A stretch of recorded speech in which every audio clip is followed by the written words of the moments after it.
side. Goddamn. Goddamn. Sooner or later, I'm gonna have a goddamn pretty eye me take though. Damn, shit, you doing another show for pretty eye? I can't deny her though. She's my bestie. She's my bestie. That's my bestie. Your pair of eyes had me paralyzed. Toxic nigga, but you made me to a better guy. Smoke, but with you on forever, ever. I can watch you all day, girl, like you televised. You think like this nigga, they ain't never lied. I left the bitches alone, I had to pick a side. Look in your eyes, girl, you were hypnotized. Of course, it was your breasts, hips, and them damn thighs. Close my eyes, I'm still mesmerized. Trying to get mad at my bestie, I tried. That's my bestie, my pretty. I heard she's the one, she's got it going on. That's my pretty eyes, baby. Yeah, yeah. She don't take no mess. My bestie is the best. That's my pretty eyes, baby. Yeah, yeah. I heard she's the one, she's got it going on. That's my pretty eyes, baby.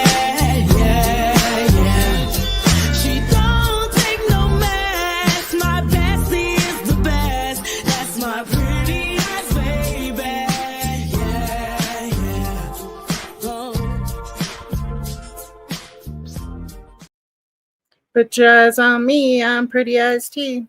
It's day 22 of the Karen Read trial. If you don't know who Karen Read is, she's accused of running over her cop boyfriend 24 miles an hour in a snowstorm. And there's a bunch of effery of it. Anyways, let's get started because, their key witnesses is about to, go under the strict cross-examination of Alessi, but let's get to it.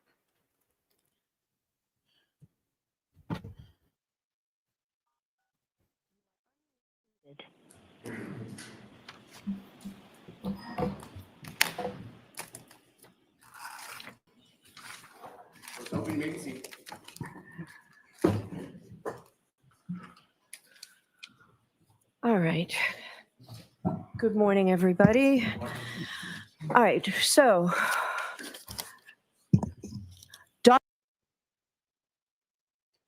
What are you doing to me, YouTube? Dr. Welcher can testify that the data he downloaded and analyzed and the damage to the Lexus is consistent with Ms. Reed's vehicle being in a collision on January 29th at 12:32 a.m. because he's a qualified expert and his opinion is based on reliable methodology appropriately applied. In addition, Dr. Welcher can testify that Mr. O'Keefe's injuries are consistent with his having been struck by a Lexus that is physically identical to Ms. Reed's Lexus, because this opinion is based upon, among other things, his experimental work that came into evidence without objection as to scientific methodology and application. However, he may not testify that Ms. Reed's Lexus collided with Mr. O'Keefe because that conclusion is not based on the application of reliable scientific methodology. The problem here is not that the opinion concerns the ultimate issue, because in Massachusetts, that's not a bar to admissibility. Rather, it is that Dr. Welcher, the expert, is drawing an inference based upon more than scientific method. His opinions set the stage for argument and a permissible inference to be drawn by jurors through the application of their sound judgment to the opinions that they find credible. But the jurors are as well positioned to draw or reject the inference as is the expert. That is, the inference is not compelled by the application of any scientific method. So that's the ruling. All right, so the jurors are lining up. We should have them momentarily. Thank you for the late call today. Okay.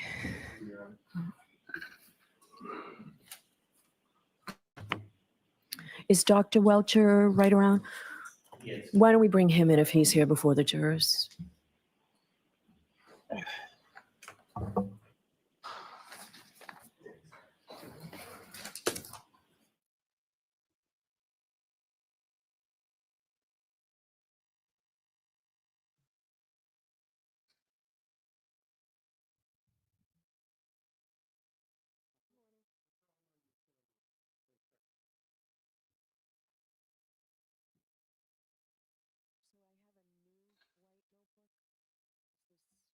Updated version, we provided a copy to the defense with all the redactions. Okay. The Are you in agreement with this, Mr. Alessi?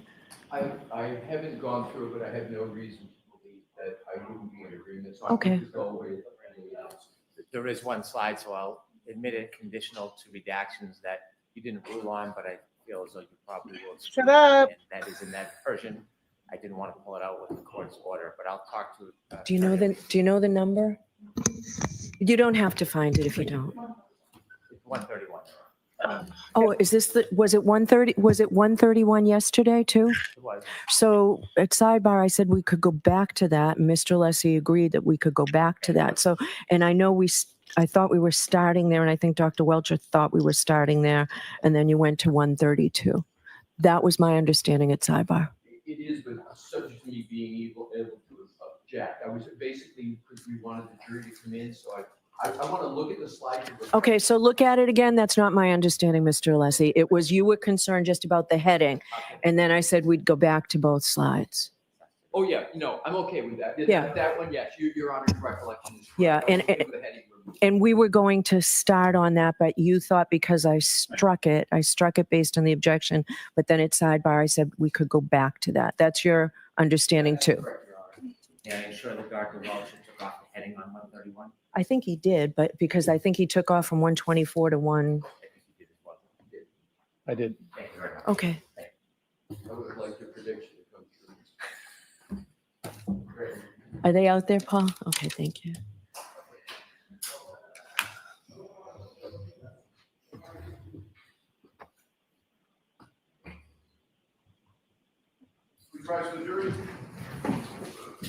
Here we go.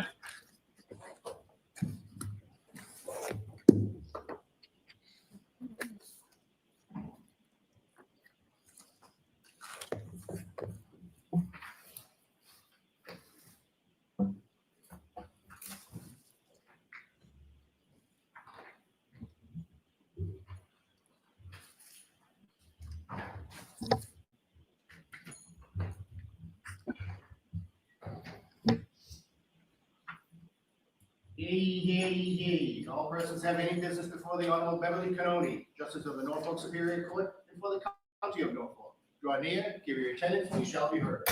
State the Commonwealth of Massachusetts. Court is now open. You may be seated. All right, good morning again, counsel. Good morning again, Ms. Reed. Good morning, Dr. Welcher. Good morning, Your Honor. And good morning, jurors. I have to ask you those same 3 questions. Was everyone able to follow my instructions and refrain from discussing this case with anyone since we left yesterday? Yes. Everyone said yes or nodded affirmatively. Were you also able to follow the instruction and refrain from doing any independent research or investigation into this case? Yes. Everyone said yes or nodded affirmatively. Did anyone happen to see, hear, or read anything about this case since we left yesterday? I did all the above, Everyone said Judge. no or shook their heads. I did it Very all. much. All right, Mr. Brennan. Did it all. Thank you, Your Honor.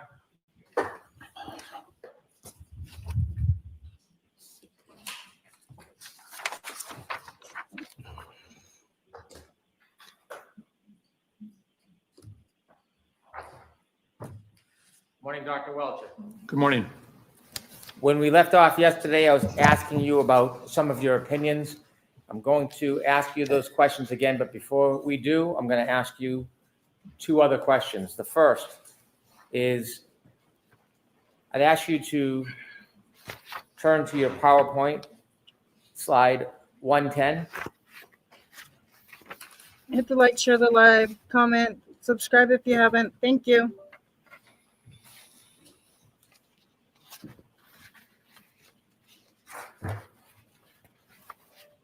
You want me to display it?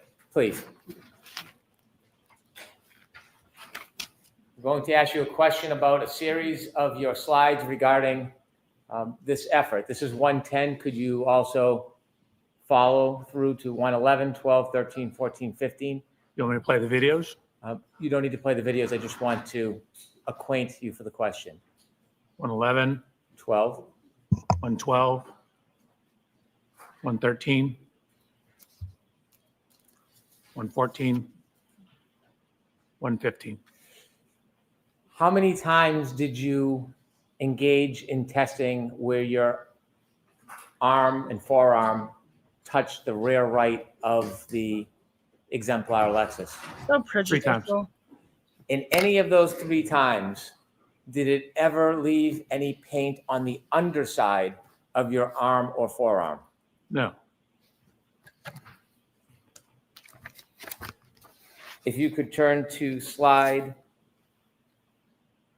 130, please. What? Could you go back one, please?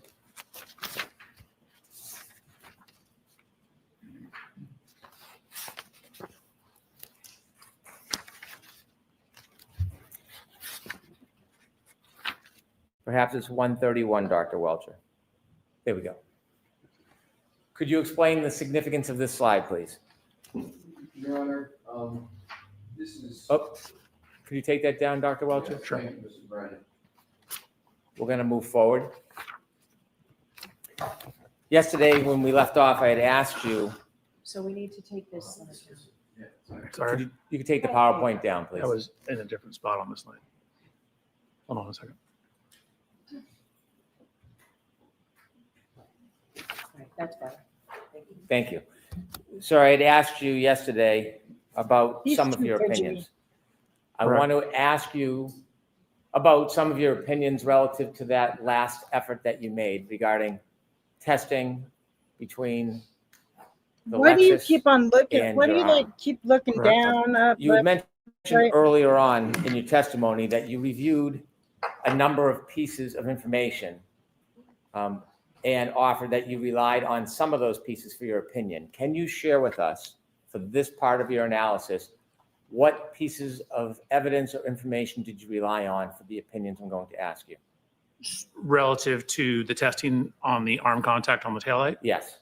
So it was the physical evidence at the scene, the photographs of Miss Reed's vehicle, to a certain extent, my analysis of the Ring doorbell and the One Meadows event, the Whole lot of confirmation nature and bias lo- going on. Excuse me, Your Honor, pardon my interruption. I just want to know if he's reading from something or not reading. Looks like he's counting on his fingers. Are you reading from something? no, I am counting on my finger. Okay, thank you. So, I am counting on my fingers. The Ring video doorbell, Mr. O'Keefe's height, the type of shoes he's wearing, because I need the same type of shoes, my exemplar inspection, where I matched up the heights, the So cringy you would dress locations like of the lacerations, and then the text stream data as well. My question is, That information that does every case do you buy the same exact vehicle as whoever's vehicle you're trying to, examine, I guess? Do you buy and do you wear all the victim's clothes? It's just weird to me. you considered, in addition to the text stream data you considered, considering both those areas of information, do you have an opinion to a reasonable degree of engineering certainty in whether the damage to the defendant's Lexus is consistent with a collision with Mr. John O'Keefe on January 29th, 2022 at around 12:32 a.m.? So there's been 2 potential theories that I've seen on that issue. One is a glass was thrown at the rear of the vehicle and shattered it. The second one was an impact to the arm. If the impact is See, okay, that's the glass being thrown and stuff like that. That's where he got it from Arca. But if there's multiple theories, then you're not certain of what happened, sir. That's what you're here for. basically more than approximately 8 miles an hour, it will likely break the taillight lens. Do you have an opinion whether, based on the data and based on the physical damage and your testing, whether that is consistent with a collision or a impact with Mr. John O'Keefe? It is consistent with the collision as long as it's greater than approximately 8 miles an hour. Do you have an opinion whether it's consistent with an impact or collision with Mr. John O'Keefe on January 29, 2022 at around 12:32 a.m.? With that caveat, yes. In your testing, did you consider, or do you have an opinion to a reasonable degree of engineering certainty, whether John O'Keefe's injuries on his arm, inevitably in the back of his head, are consistent with being struck by a Lexus identical to the defendant's Lexus on January 29, 2022? Yes, What's your opinion? that it is. It is consistent with being struck by a Lexus and ultimately contacting a hard surface such as frozen ground. Your hips would still be And in does the that way. specifically Like, pertain to January 29, 2022 around No. 12:30? I'm not AM. going with it. Objection, Your Honor. I'm going to allow that. Yes, it does.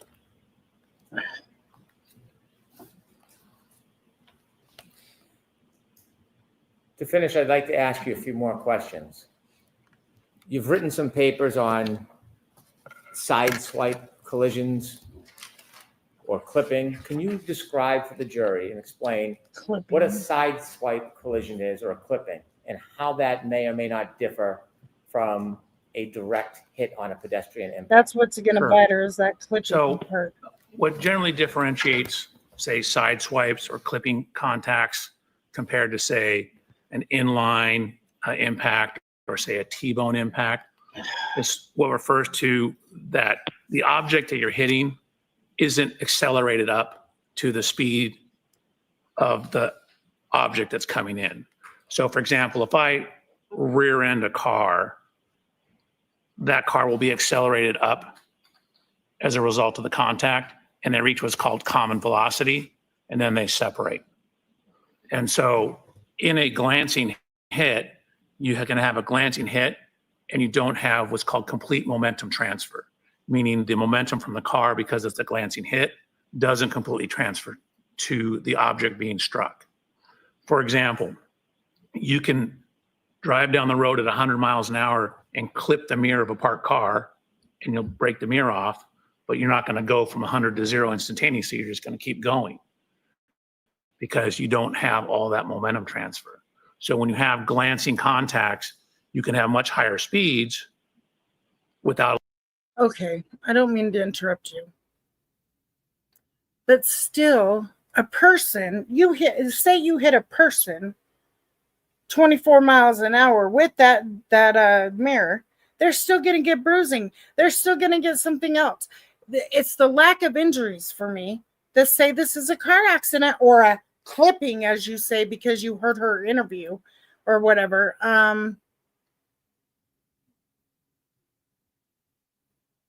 Why didn't you test her Lexus against her phone and then synced her phone with his phone? And then you have a triangulation. I don't understand why you didn't do that. Oh, wait, because it wouldn't add up. I get it. a lot of damage to the car because you're only in momentary contact and it's a glancing type hit. Doesn't make sense. You mentioned What the fuck is about glancing? potential damage to a car. How about potential damage to the pedestrian? It's the same thing. So when you have a glancing hit to a pedestrian, this is referred to as a fender vault. In this case, they call it a fender. Fenders on the front of cars because most pedestrian impacts involve the front of cars. A blower In this case, it would be called a quarter panel vault, which means you're kind of vaulting off the corner of the car. Those are much more complicated because you don't have that common velocity that I referred to. So it's difficult to calculate the exact speeds at which the vehicle contacted without a whole bunch of information in that type of crash. If the impact had occurred in the center of the vehicle and we knew where the point of impact was and the point of rest, we'd have a much better chance of determining how fast the vehicle was going. But when you have just a corner clipping or glancing, it makes it more difficult to determine, even when you have an area of impact, which is where the person was when they got hit, and a point of rest where they've landed. Those little string tests Makes it more can tell difficult you how for to glancing do it. contacts because you don't Come have, on. you have Well, that the side laser swipe test, problem They could tell you how where to they do don't it. obtain what's called common velocity. And what are some of the other difficulties in attaining specificity in a Why side don't you swipe or being yeah, hit why by don't a you quarter use the panel as freaking opposed to laser tracing? offender? So for a pedestrian, correct? Yes. So pedestrian impacts and how you move post-impact are very sensitive to your exact body position. For example, whether your right foot is on the ground or off the ground, whether your left foot is on the ground, off the ground, whether you jump up in response to the crash. Simply raising and lowering your arm changes the amount of rotation that's going to happen. Post-impact motion of the person. So cadavers, crash dummies don't have any muscle reaction. So the motion of a crash dummy is just going to be like you're hitting a dead body, to where people will step, try and regain their balance if possible, will do additional activities that alters where they come to rest. In your studies of direct pedestrian collisions by front or back bumper, as opposed to side swipe or clipping somebody, is there a similarity or difference in type of injuries that you see? Yes. And what is the difference? So in direct centralized impacts, you tend to get much more severe injuries. Really what's occurring is you're getting that momentum transfer. So it's more, you're accelerating the person up to the vehicle. They can wrap onto the side in front of the vehicle at higher severities. Their head will hit the hood, their head will hit the rear of the vehicle. So when you have that direct contact, there's actually more momentum transferred to the actual occupant. There's more applied force to the occupant as well. When you see direct impacts, is there ever the existence of lower body extremity injuries, broken bones in the legs? So there can be both, depending, and again, it's very sensitive to where the foot is on the ground, whether the foot's on the ground, as well as the severity of the crash. In the presentation that I gave at the Accident Reconstruction Collision Safety Institute on pedestrian injuries, I went through all the literature on lower extremity injuries and looked at what parameters affected that. And so depending on how it was loaded, some at 15 miles an hour had no injuries. Some at 15 miles an hour had some fractures, depending on how exactly the foot was loaded. Is it uncommon in sideswipe pedestrian accidents to see no lower body broken bone? No, it is not uncommon. Have you had cases that you've studied or been involved with where you've studied the effect of a sideswipe or a clipping impact where there's an absence of broken bones in the lower body extremities? Yes. I'd ask you to turn to slide 139, please.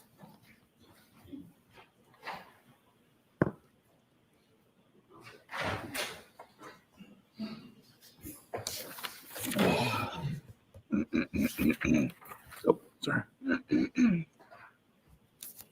I fixed those other two slides. Okay. Could you share with the jury what this represents? Sure. So this was a trial that I was involved with in downtown Los Angeles. I've redacted the name at the top. But this was an instance where we had, this is a image from the police report. Well, let me see if I can.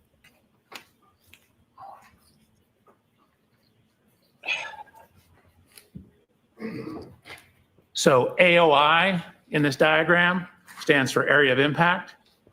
That's where the pedestrian was when they got hit. AOR is area of rest. And you can see we have information on exactly how far the pedestrian was thrown. Then on the right-hand side, we have photographs showing the impact to the pedestrian. This was determined by experts on both sides of this case to be between a 25 to 35 mile an hour impact. And then what you see is a close-up on the bottom slide of where there was DNA transfers, hair and tissue samples on the vehicle from the individual that was hit by the vehicle.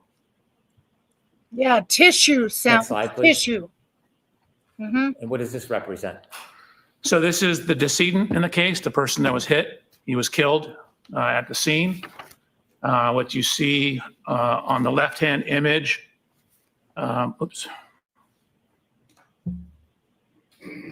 On the left-hand image is he had a massive laceration to his right forearm, but it didn't break his arm.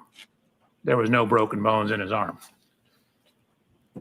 On the right-hand side of this image, you see the autopsy report. What you'll notice is he had red marks on his leg, left buttocks, but he had no leg fractures. And again, this individual was hit at between 25 to 35 miles an hour. Can you expand that? I'm sorry. Yes, yes, Your Do you want that expanded? You see, he has other things like ribs, broken ribs. There you He may not have broken Yeah, no, legs. my Yes, pleasure. road rash. go. So at the top, he had a severe brain injury, which again is the most common injury in pedestrian crashes. He did have fractures of the right 11th and 12th rib and a liver laceration. If you look at the extremities, it says right upper extremity. Again, that's from the shoulder to the end of the hand. Extremity wound with vascular injury. So no fractures. If you look where I was talking about the multiple abrasions, so when they're looking at the lower extremities, they're noting a number of red marks, but there was notably no fractures to the lower extremities. Thank you. You can take that down, please. Okay. Hey, stop. Dr. Welcher, regarding your analysis of the data and the evidence in this case, do you have an opinion to a reasonable degree of engineering certainty whether the absence of lower body brakes to Mr. O'Keefe is consistent with the defendant's Lexus impacting in a sideswipe or a clipping Mr. O'Keefe? Yes, you could definitely have this type of impact and not have anything beyond, say, red marks to the lower extremity. Thank you, Dr. Welcher. My Your pleasure. Honor, I would move into evidence subject to redactions. Dr. Welcher's PowerPoint presentation. That's why agreement was to listen to That that is, Your caveat. Honor, thank you.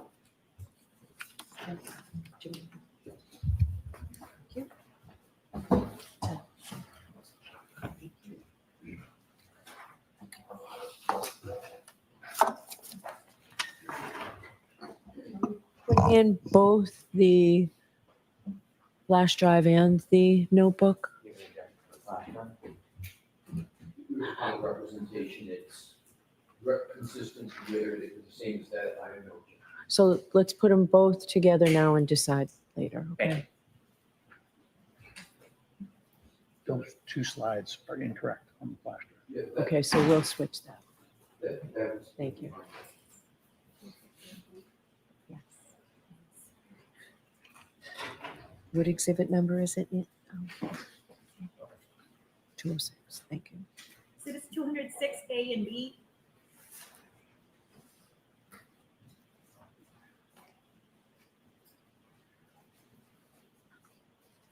All right, Mr. Lessie, whenever you are ready. Thank you, Your Honor, if I could have a moment to set it up. Sure.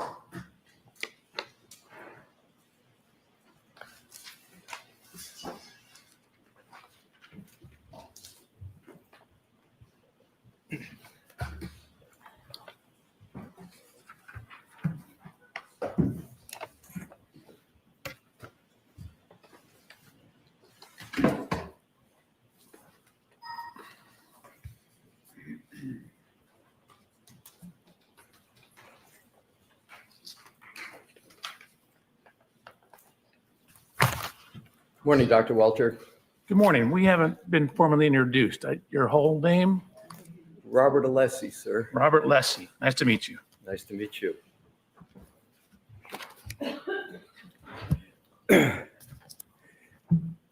Dr. Welcher, the area in which you engage can also include, and I believe you used the term on direct, forensics, correct? Do you engage in any forensic activity in your profession? Yes, the general umbrella of you basically coming in, giving scientific evidence in court applies to forensics. So my main job is action reconstruction and biomechanics. And so that's what I do. Sometimes it doesn't involve court. When it goes to court, that's generally forensics. Right. So you're here today. That is my question. You're here today, at least in part, with regard to forensics, correct? Because forensics is the Latin term for it is basically you're going to have some type of court or jury presentation. It's for law, correct? Would you agree with that? It's for law, forensics? I mean, exactly the way you asked that, no. It's for engineering and it's for biomechanics. It's in the court of law, I think is what you're asking. That's exactly it. Okay, yes, certainly for the court of law, yes. It ends up to a court of law, and in forensics is a common term. Yes, sir. So it relates to, or it's used in, or it's suitable for a court of law, the analysis. You'd agree with that? It's a general principle? Yes. Not a trick question. Okay. And so in forensics, what you're doing, among other things, is you're applying the scientific method and principles in here in a criminal matter, correct? Yeah, you try and apply as much as possible. Right. And so the primary goal of forensic science is to uncover the truth and to provide objective evidence that can be presented in court. That is generally correct. Again, there are elements, for example, this analysis that are relying sort of on subjective evidence, like the testimonial, the witness statements. So it's not solely based, but ideally you'd want it as much as possible based on objective data. So you would agree that truth and objective evidence is part of the presentation in terms of information for forensics in a court of law? Certainly objective information. Truth sometimes, again, can be subjective. Oh, so you don't believe truth? You believe sometimes truth applies and sometimes it doesn't? If you know for a fact it is true, but if you take someone's deposition testimony, you have to look at it relative to the evidence, and it's either consistent with the evidence or not. Okay, so now let's go to your direct examination that you just went through. Please. Hopefully this is fairly straightforward. You have testified to, and it's varied a bit, a reasonable degree of engineering certainty. Is that correct? Correct. You've also, have you used the word sometimes to a reasonable degree of scientific certainty? I might have. Right. So I don't know. in terms of your role as a biomechanical engineer and accident Are you about reconstructionist, science or not? is it important to engage in a critical analysis of the data? Critical analysis? Yeah, I think it's important to have a critical analysis. You want to try and look at it from all sides, consider all possibilities. So it is therefore important to try to review the data as objectively as possible. You had mentioned sometimes subjectivity comes in, but I understand the goal is to try to look at it as objectively as possible, correct? Correct. Now, you stated with respect to your conclusions early on in your direct testimony and your analysis that you don't, and I think I've got it quoted, you don't have a dog in the fight. Is that what you said, sir? I did. And that you, quote, don't care, end quote, about the outcome. That's what you made a point of saying in the beginning, That is correct? 100% correct. Now, you simply follow the data. Is that correct? I try to do that. You try to do that. I'm not perfect. So Okay. I do my best. I believe I've done it here. Okay. So in terms of, you've agreed that you apply the scientific method. So I want to see if you're in agreement generally so the jury can understand what the scientific method is. Are you familiar with NIST, National Institute? Yes. Yeah. So would you agree with this definition of the scientific method?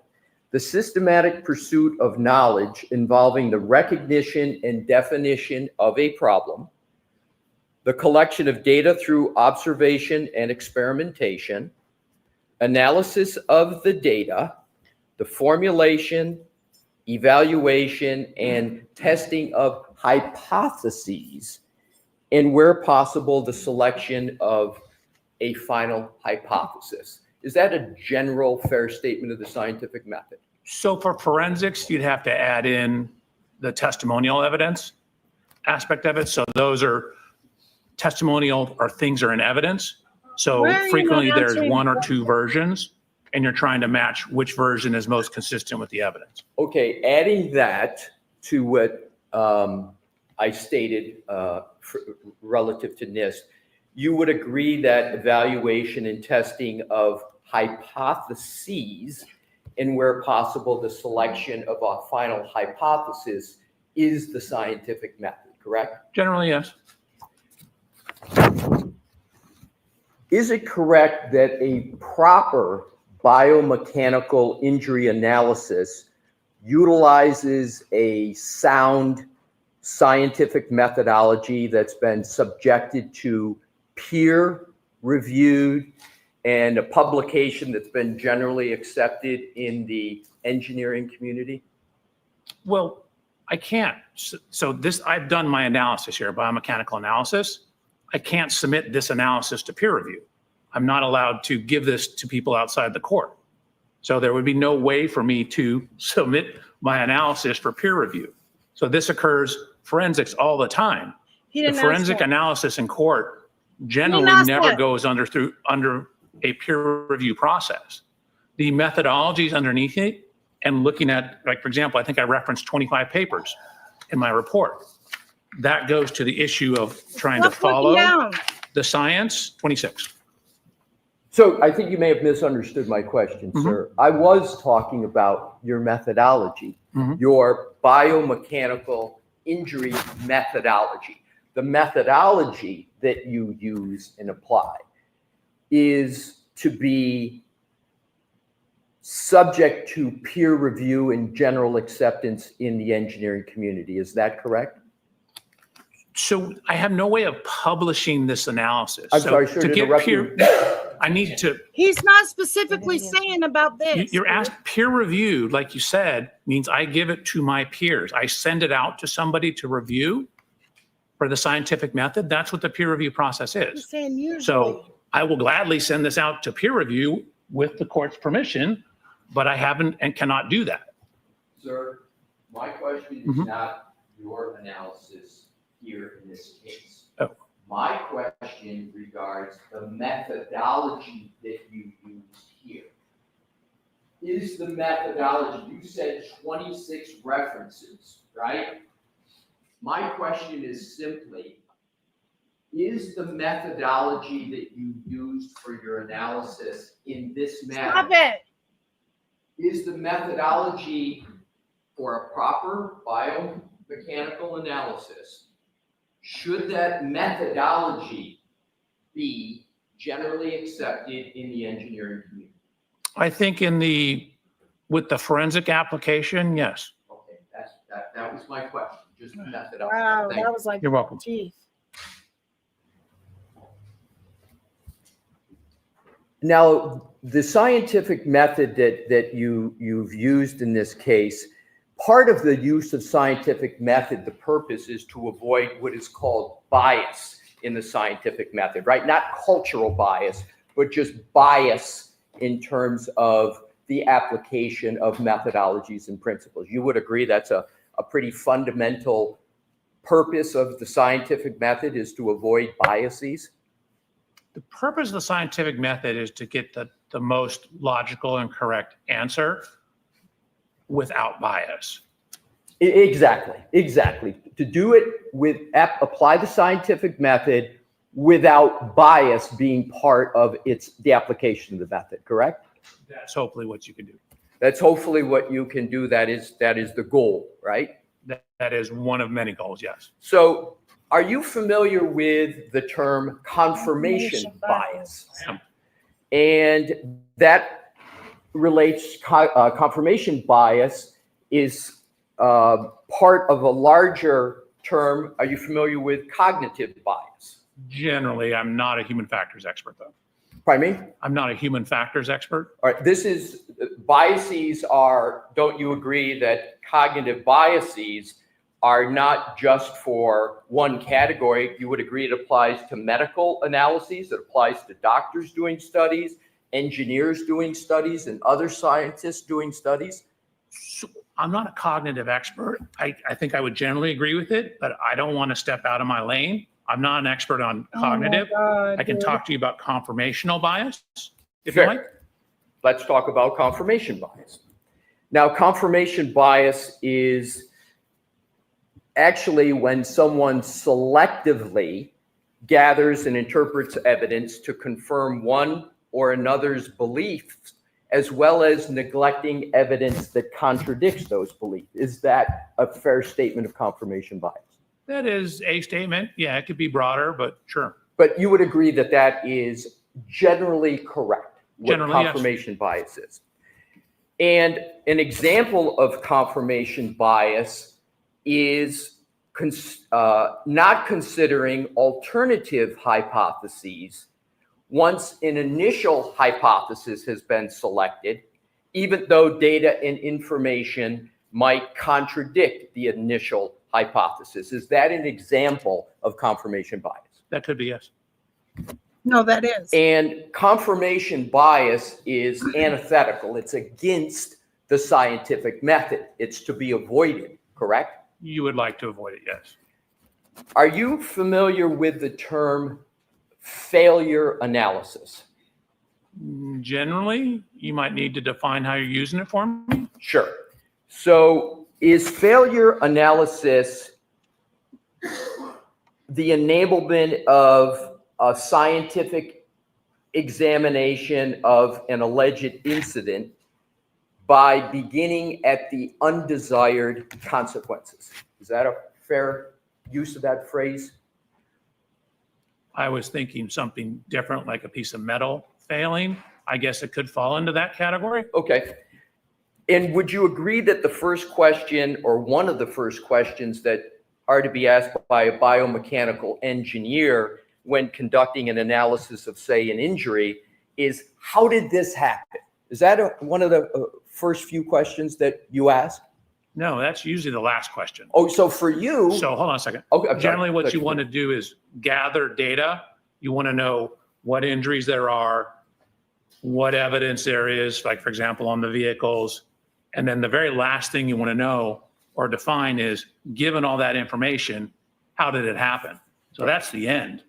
I think you may have misunderstood my question. So I wasn't talking about the method or the process. I was talking about when you get to answering questions, whenever that is in the process.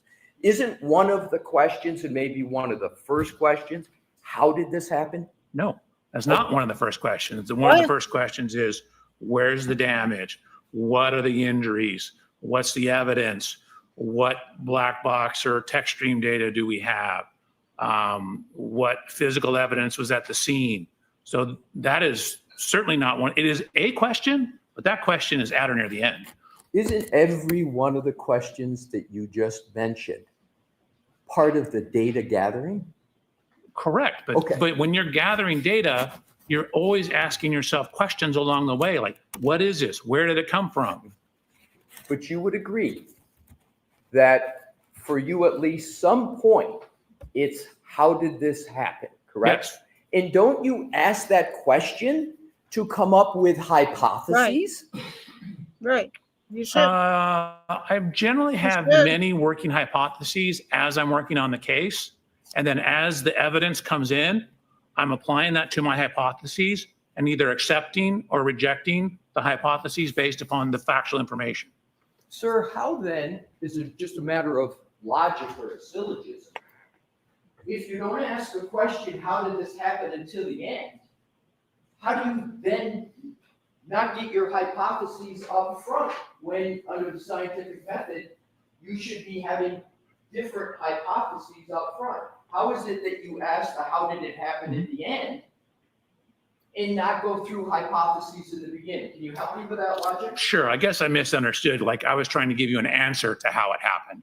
So when you're answering how it happened, Oh or my God, you dude. want to be able to answer that question, you want to make sure you've looked at the totality of the data, accepted, rejected, things as they came along, to be able to answer that final question, how did it happen? Why are you not just answering the question? This is crazy. But along the way, like for example, a right eye laceration, you want to know how that happened. So you look for the evidence of how that may have happened. So you would agree then that questions of how it happened, formulating and identifying hypotheses, ADHD is not going to like you. does and can happen toward the beginning of the analysis. It doesn't happen at the end all the time. Would you agree with that? So the ultimate question of how did it happen happens at the end. The questions about the elements of what occurred to make it happen, those occur at the beginning, middle, all along the way. You would agree that creating hypotheses occurs more toward the beginning than toward the end of the analysis. Is that correct? There are probably more hypotheses in the beginning, but I am continually forming, looking at hypotheses, either accepting or rejecting them upon the evidence. So you would agree that the creation of hypotheses does occur more toward the beginning of the analysis. You would agree with that? There are more towards the beginning. The process occurs throughout the whole investigation. Right. I'm asking about the hypotheses, sir.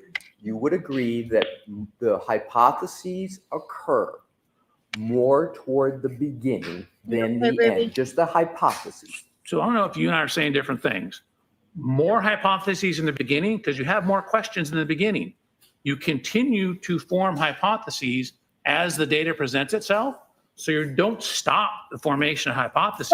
It's just as you get more evidence, you window down the number of questions. Maybe I can just this last question and make it clearer for you, sir. You would agree, not analysis, which you added, as I heard it to the last part, just hypotheses. Mhm. You would agree that even though hypotheses can be created and changed, perhaps all the way up to the end, Mhm. you would agree that it's important in the analysis to create at least some hypotheses, plural, in the beginning, correct? Yes.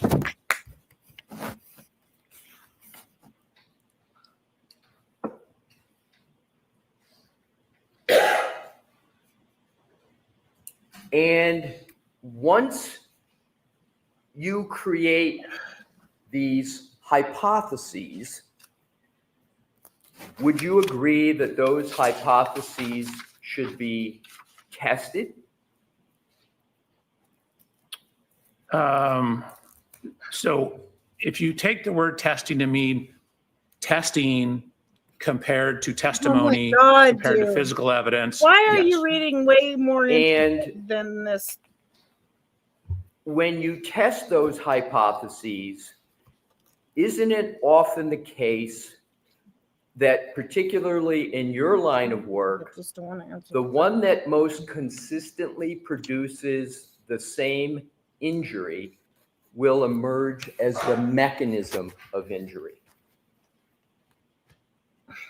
I guess it depends on the scientific evidence behind it. Again, sometimes we get very unique injuries. So my question, sir, is this. Mhm. Isn't it the case that when you have multiple hypotheses, Well, hypotheses. the one What that are you writing most, down? out of all of them, it's a relative you thing, the writing one that down? most consistently produces the same injury emerges as the mechanism of injury. Since when Is that a do fair statement? witnesses take notes? I think generally, again, it's on a case-by-case basis. You have to look at the science and the facts of what you're basing it upon. I think as a general premise, what you're saying is accurate, Okay, but there's exceptions. fair enough. But as a general principle, Sure. with some exceptions, that's a fair statement, correct? Yes, sir.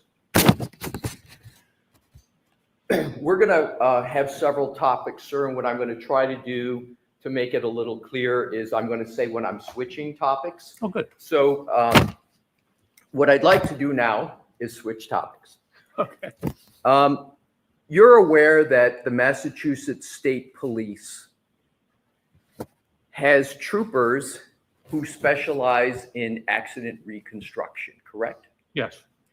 And there are troopers within the Massachusetts State Police Collision Analysis and Reconstruction section whose sole responsibility is to engage in accident reconstruction. Do you know that? I do not know that. Do you know that there are troopers within the Massachusetts State Police Collision Analysis and Reconstruction section who engage in accident reconstruction? Just based on what I've seen in this case. Right, based upon what you've seen in the case, that's a fair statement. And I just know that those people are doing it. Are you familiar with a Massachusetts state trooper named Joseph Paul, P-A-U-L? Yes. And you Well, know, I'm familiar with his reports. I don't know the man. okay, familiar with Trooper Paul through his reports in this case, correct? Correct. And are you aware that he was assigned by lead investigator, former Trooper Michael Proctor, to be a constructionist in this case on January 29th of 2022, as evidenced by that report or those reports of Trooper Paul? Do you know that? Well, you put a lot of things in there. I know he issued a reconstruction report. I don't know who told him to do it. So the first party question, I don't know, but I did see a reconstruction report from him. You were retained, and so do you recall, is the date January 29th of 2022? Is that a rough time period of him being assigned, or you don't know when he was assigned? Don't know. That might have been in his report, but I wouldn't have paid attention to when he received an assignment. Do you know when the date of the first report of Trooper Joseph Paul in this case? I can pull it up. I do not know off the top of my head. You know that the date of the incident in question is January 29th, 2022, correct? Correct.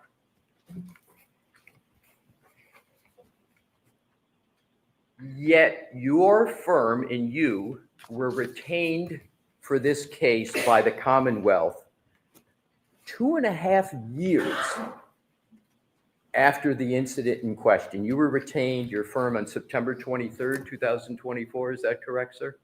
No, I believe we were retained a couple days before that. A couple days. Okay. Correct. So Actually, I might be able to find out if you'd like me to look at the documents. it's not all that important. You would say it's within a week of September 23rd, 2000. It was in September of 2024. I believe it was in September, yes. Right. I would So- want to double check. That's 2.5 years from the date of the incident in question, if I did the math right, correct? No, I never thought about it. Yeah, approximately. And as we just discussed, and you stated on your direct examination, you have no dog in this fight, correct? Correct. On November 5th of 2024, your firm Aperture was paid $44,500 by the Norfolk County District Attorney's Office to conduct work that was at least similar to the work of Trooper Paul, correct? I have no idea. I don't get the billing or the statements.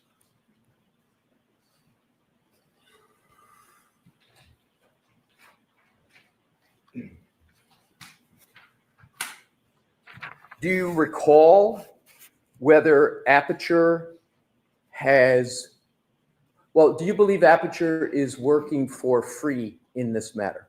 Oh, no, I don't believe that. No, So you we're an would, engineering company. We bill for our time. so you know that Aperture is getting paid for its work in this case, correct? We are billing for our analysis work. Well, you're not just billing, you're billing and getting paid, correct? So I have not seen any of the payments. I would assume that we're getting paid, but I don't know that. Sir, you are a senior vice president of Aperture, are you not? I am. You would know, wouldn't you, if your firm was not getting paid for work since September 23rd of 2024, wouldn't you? No, probably not. Usually it takes, 9, 10, 12 months of not getting paid before the accounting department reaches out to me. Exactly. So you've been on this for 2.5 years. So if it would take 9 months or 12 months, if you weren't getting paid, you would have been notified by that by now, correct? According to your own answer you just gave. Yep. I've not been on this case for 2.5 years. I'm sorry, sir. Let me go back to the question of payment. Hold on. You said I've been on this case for 2.5 years. I was 2.5 retained in years September later. 17th Later, of 2024. sir, later. So that's what, less than a year ago. Understood. I'm moving on to the next question because I want to move away from that discussion and just go right to the bill. You, as you sit here today, do not have a recollection of whether Aperture has been paid. Is that your testimony? It has nothing to do with recollection. I'm not part of that process. We have an accounting department. I don't have any involvement in that. So is your testimony you have no knowledge about any contractual relationship between Aperture and the Commonwealth? Oh, no. I was sent a contract by the Commonwealth to sign, so I'm aware of the contractual agreement, but the day-to-day or month-to-month invoicing and billing, I'm not involved in that. Okay, so you're aware there's a contract between Aperture and the Commonwealth. I signed it. And you signed it. And wasn't that contract obligating the Commonwealth to pay for the services of Aperture? Isn't that the purpose of the contract, in part? In part, sure. Yeah, it's a legal obligation of the Commonwealth. Your firm does work and the Commonwealth pays for it, correct? That's the idea. Right. And so you know about that contract because you signed it. Correct. Also, you testified on direct that there was a purchase of a Lexus exemplar for your testing. Correct. Who pays for that Lexus exemplar? Aperture. And is that then cost passed on to the Commonwealth? No. So you pay for the Lexus, you don't pass that cost on, correct? So what we're doing is we paid for the Lexus. We're keeping it till the trial's over. We're selling it and charging the Commonwealth the difference in the price. Exactly. That was where I was going, sir. So, but they're only paying the difference. So, and in theory, if we sell it for more in California, then we'll reduce the bill. Okay, I don't want to speculate. I just wanted to see what the obligation was. So the obligation is the difference. Exactly. So the obligation is the difference. Are you aware that on April 5th, 2025, the Norfolk County District Attorney's Office amended your contract? Are you aware of that, sir? I am. And isn't it the case that that amendment authorized the amount of $325,000 to be paid to Aperture? Isn't that what that amendment contract states? I believe that's correct. So the Commonwealth is obligated to pay at least $325,000. And is that correct? That is you're asking me a legal opinion now about a contract. That is my understanding of how contracts work, but I'm certainly not an attorney. And on top of that, are you aware that Aperture has been already paid $44,510 for its work? Are you aware of that? The second time you asked me, no, I'm not aware of anything we've been paid.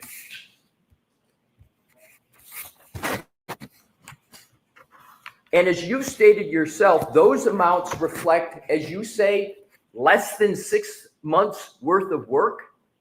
That's not what I said. Well, no, my question is, you've been on the case, you said, since September of 2024, when we were talking about dates. You said that was about 6 months that your firm's been retained. Did I have your answer correct about how long you've been on it? No, it's 8 months. I guess it's closer to 8 months. All right, so 8 months. So for 8 months of work, About $400,000. Is that correct? That's crazy. So there's 3 offices working on the case. There's the Boston Oh my office, God. there's Mr. Burgess's office, and there's my office in Long Beach. I only know about the billing from my office. But you signed the contract on behalf of all of Aperture, not just your office, correct? That I don't know, but I definitely did sign a contract. Would it refresh your recollection as to who you signed the contract on behalf of, whether it's all of Aperture in all offices, if I showed you the contract? Sure. May I put you on it? Yes. May I put you on it? Yes. Thank you. Sir, Yeah, could you direct me so we're not wasting time? Well, it's what I'd like to do, with the witness, Your Honor, is just ask the witness a question with regard to it. Why don't you just take a look at that, Dr. Burgess? Thank you.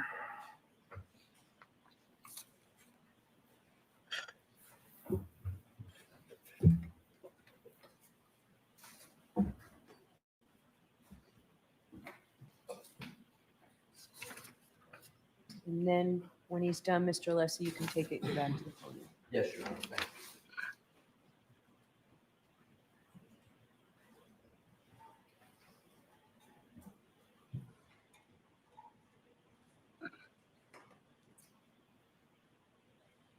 There you go.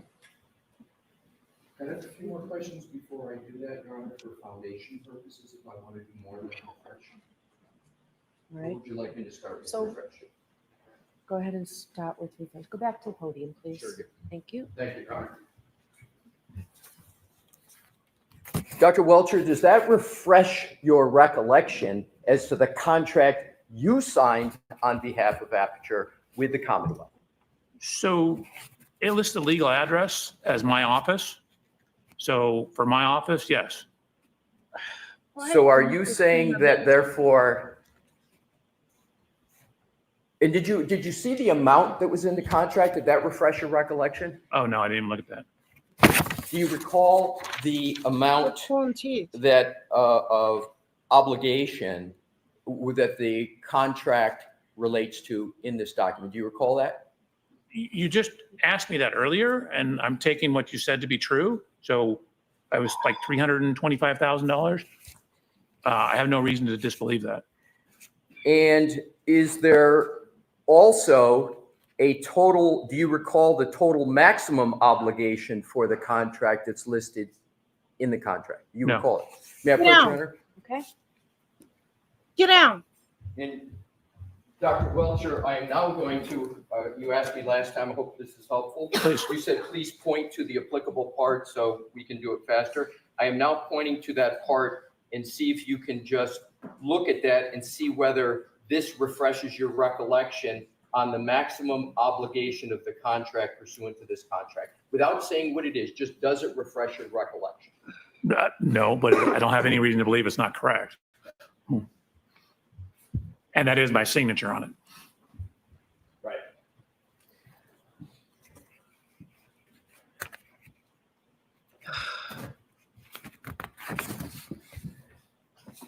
Just say yes. I mean, I don't And understand what the big deal is. We got started on this conversation tying it to, well, we got started on this conversation with regard to a statement you made earlier in your direct that you didn't have any dog in the hunt. You recall that statement in the beginning in of the your fight. direct testimony.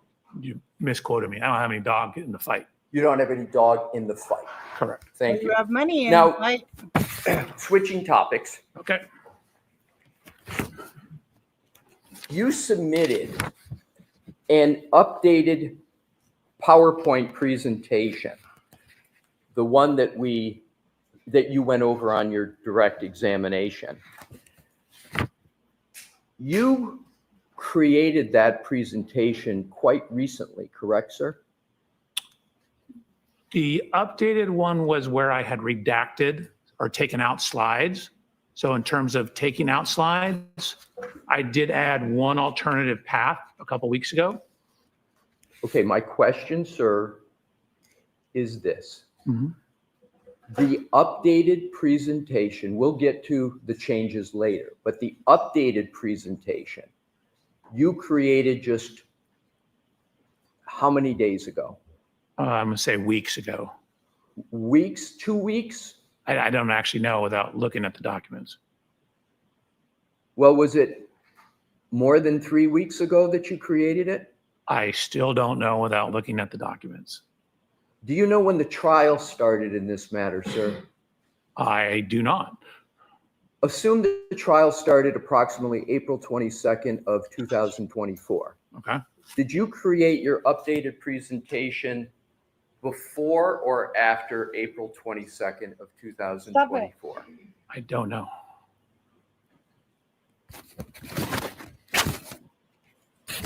Do you know when? Hold on one second. Dr. Welch, I'd ask that you not do. Not look at, anything. okay, I was going to try and answer his question. My apologies. I will shut it down.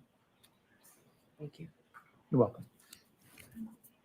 If I may, Your Honor. please. Memory, sir, memory.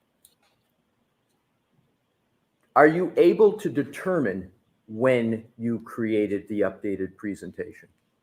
I think so. That's what I was attempting Your to do. Honor, may he do that? Yes, I'm going to see counsel at sidebar while you pull that up, Thank you, please. Your Honor.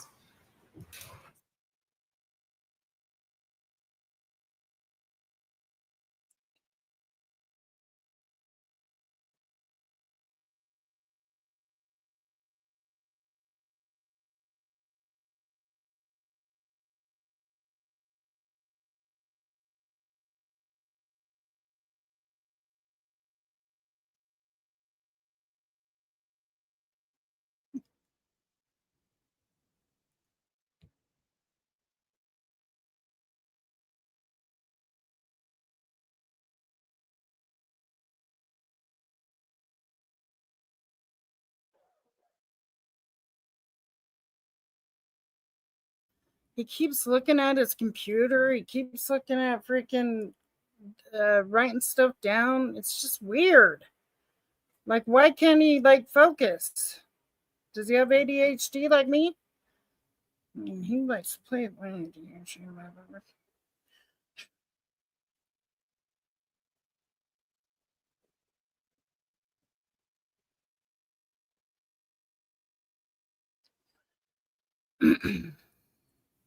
But he's just like looking down, writing. I've never seen a witness write shit down. Welcher, what I'm going to ask you to do is get whatever information you need for Mr. Lessie's last question.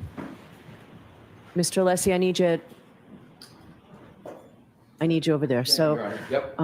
and once you get that answer, I'm going to ask you to shut your computer down, or at least put down the cover.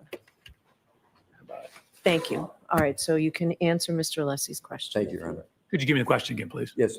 When did you create the updated presentation that you reviewed in your direct testimony? So that addition I made was taken out. It wasn't in my direct Sir, testimony.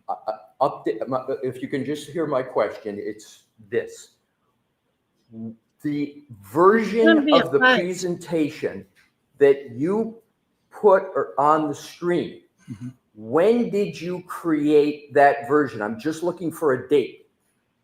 So to answer your question about the version on the screen, I created that yesterday when the judge asked me to take off some of the headers. So yesterday. Okay, good. Now, the version before that you created yesterday, when did you create that version? The day before. And then the version before that one, when did you create that? I mean, I save it every day. Understood. So every day.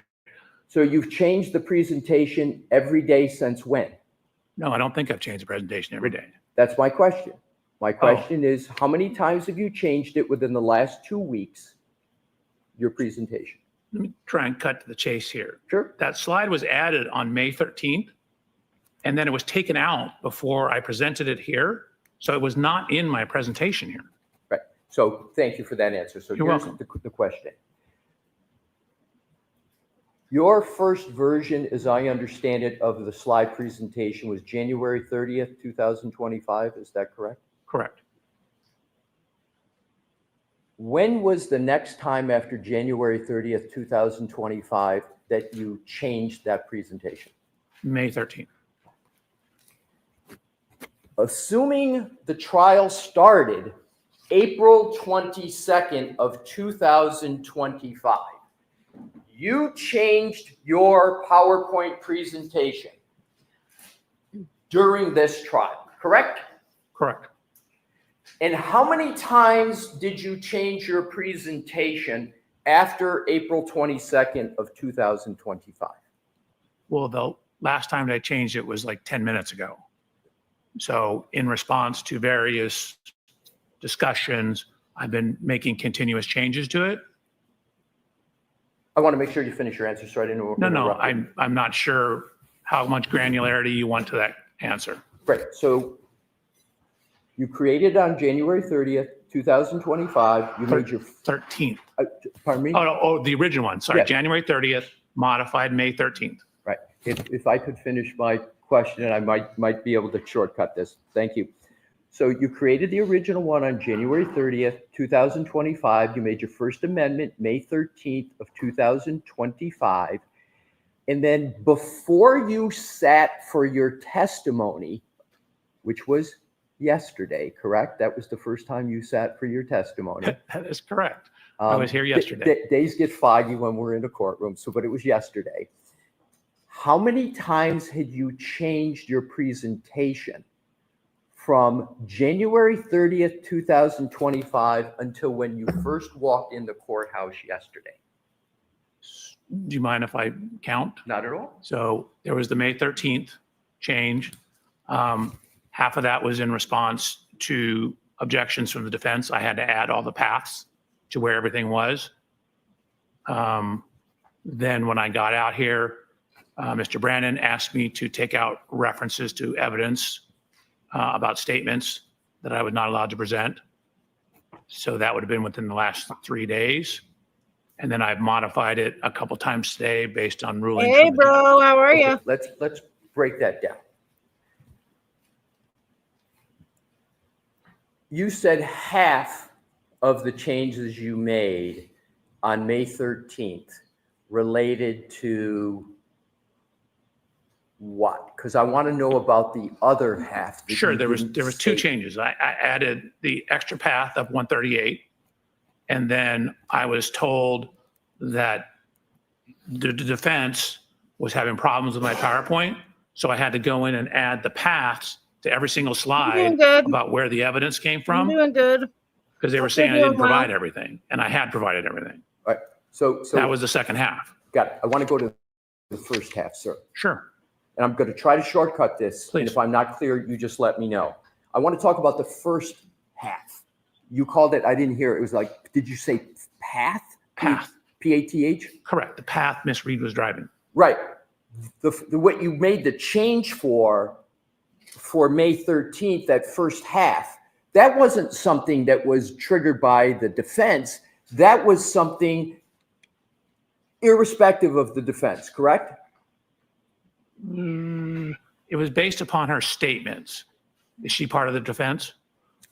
All right, so that's what I wanted to get Oh, to. yeah, so you can take You lunch. changed the first Same number half on the other half. based Oh, yeah. upon statements you allege that Ms. Reed made. Is that correct? It's because I changed one slide. There was 130 yeah. slides originally, or something like that. So half of the changes on that day, which was one slide, I added one line to the bottom of the previous slide. Did you consider that change significant? No, Well, then why did you make it in the middle of trial if Right. it wasn't significant? Right. Why didn't you just leave it off and then discuss it in terms of testimony? so A, it ultimately was left off. B, because it was insignificant and I didn't need to have it. So the way it got presented was exactly the way it Oh, was fun, before May fun. 13th. So it didn't change anything. But it was significant enough for you to make a change to your presentation, correct? So my goal is to be as accurate as possible. So when I saw the path that I gave, the way she could drive, I gave the possible paths. That was one of the possible paths that hadn't originally been included. So in striving Anyways. to be as accurate as possible, including as much information as I could, I wanted to make sure I included that. So you were striving. The clip that you used to make the change, you say you made the change based upon a clip you observed with regard to Miss Reed. Is that correct? I believe that, yes, that is correct. Do you know that clip has been in existence for months? I don't believe I got it until April. So a clip that has been, assume the clip's been in existence for months. You just got the Hold on, clip. Dr. Welch, I have to ask you Oh, I'm not to sorry. refer to I'm that. trying So to be just helpful. Close your Yeah, computer. let me and- close it. Sorry. I was trying to answer his question. So I'm going to ask you to close the top. Yeah, that's probably a good idea. Just flat. Thank you. Thank you, Your Honor. Yeah. So Five. assume the clip that you said was the basis for changing your PowerPoint on May 13th after the trial started had been in existence for months. You just got that clip, you say, $325,000 to in get April? a woman I believe so, convicted yes. is crazy. What was tell me the circumstances by which you got the clip? Did you ask for it? I was told there was a new interview. Okay. Who initiated the conversation about the new interview? I don't know if it was Mr. Brannon. It was Mr. someone Brandon? associated with prosecution? Yes, I wouldn't have known about it. Exactly. So somebody affirmatively communicated with you when about this clip? I need to look, but I remember it being about mid-April, Mid-April. if I'm thinking of the correct clip. What were you asked to do, if anything, with regard to that clip? When I got the clip, I wasn't asked to do anything. What did you do with the clip once you got it? So they then indicated there was this suggestion of an alternative route. So then I looked at the alternative route description and added the alternative route. So it was suggested to you by the prosecution that you look at the clip and they pointed out that there was an alternative route they wanted you to look at? So I took it to be, we have additional evidence. Please look at the additional evidence. I And add it haven't to your heard that analysis. one. Wow, that's sad. That's sad. Was she from America?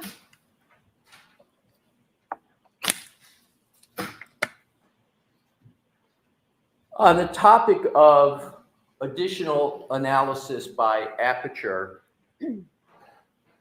while this trial is going on, are you aware of Mr. Burgess submitting a report dated May 8th of 2025 in this case? Yes, I received that report on May 8th. Right. And so you were aware of the creation of that report on May 8th because you got a copy of it, right? Correct. Were you aware that Mr. Burgess was Oh, intending she was a Mexican to influencer. That's sad. submit that May That's 8th so sad, report though. to the Commonwealth? Yes, we had had a discussion before that he had found new information that changed the timing. Oh, he had found new information. What is your basis for saying he found new information as opposed to the information always existed? It's just it was pointed out to him that that should be looked at. What's the basis of your understanding that he found new information? Objection to the question. I'm going to allow the question, but you have to ask it differently. Mr. I will, Your President. Honor. Thank you. What is the basis for the statement you made that Mr. Burgess found new information?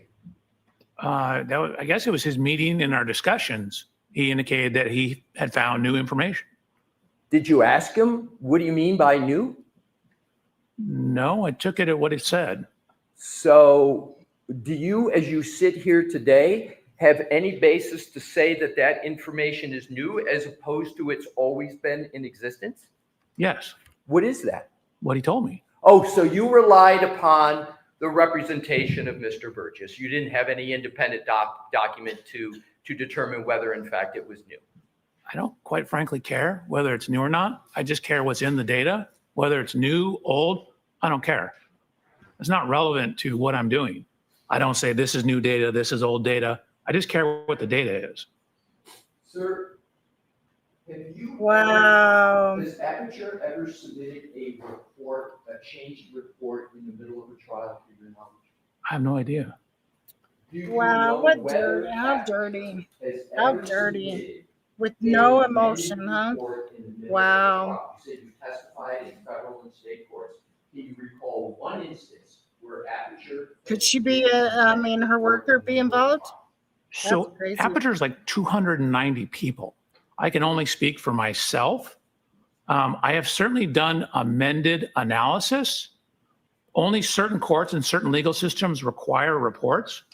But for example, rebuttal, analyzing testimony that comes up in court, getting trial transcripts.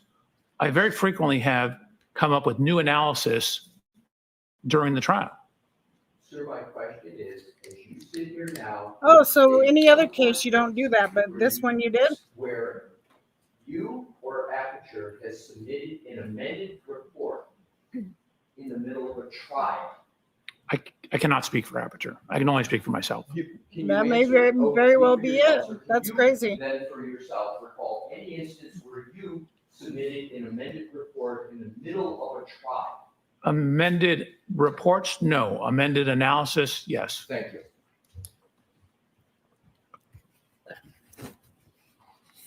Hopefully they You're find out. Hopefully Mr. they Lewis, find is this a out. good time for a That's break or It- 5 more minutes? It's a good time, Your Honor. Okay. All right, folks, why don't we take our morning recess again? Dr. Wilkie, right behind. Great. Love to do the rest.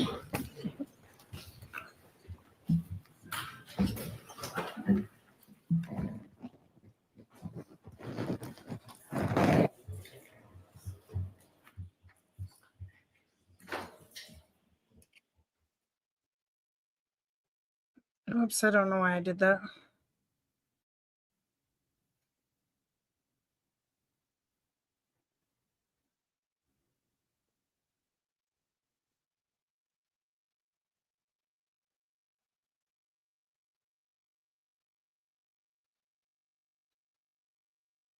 Welcher, we left talking about the amendments you made to your PowerPoint.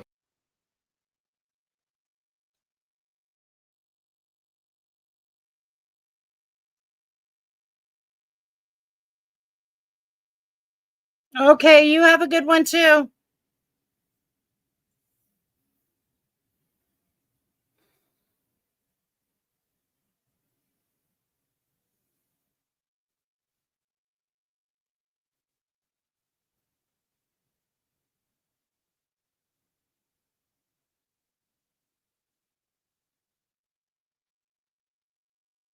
Lunch break, I'll ask you to remove those monitors. Okay. I'm sorry? During the lunch break, I know it takes you a while to set up in the Yeah. morning. I'm going to ask you to take all that down during the lunch break, Thank you. okay? Thank you.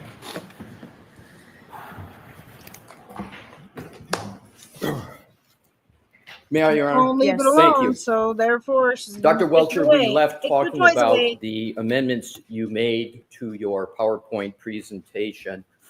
And in terms of the amendments, are you aware that the defense counsel received your amended PowerPoint presentation at 3 p.m. on Memorial Day? Are you aware of that? No. And you began testifying the day after yesterday, correct, sir? Day after Memorial Day? I testified yesterday. Yes.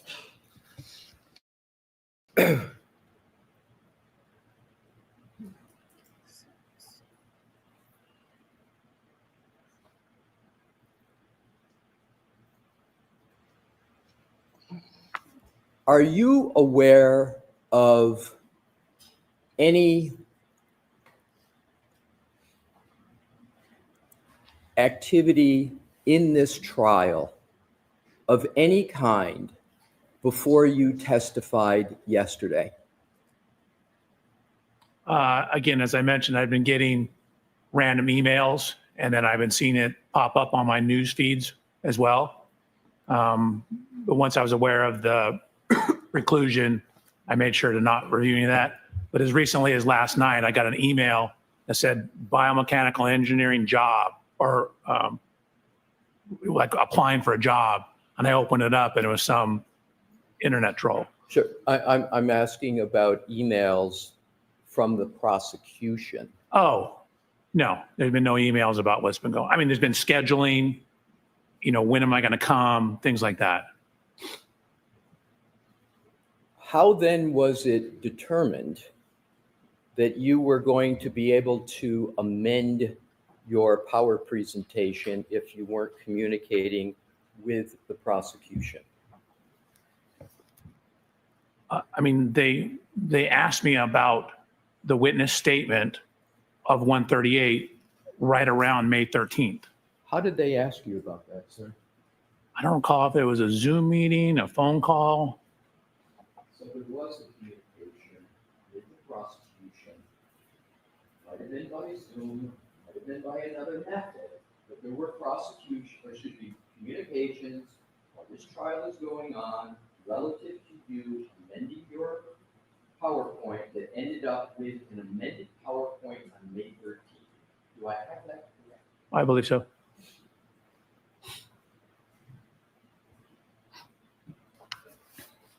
I'm going to switch topics. Okay.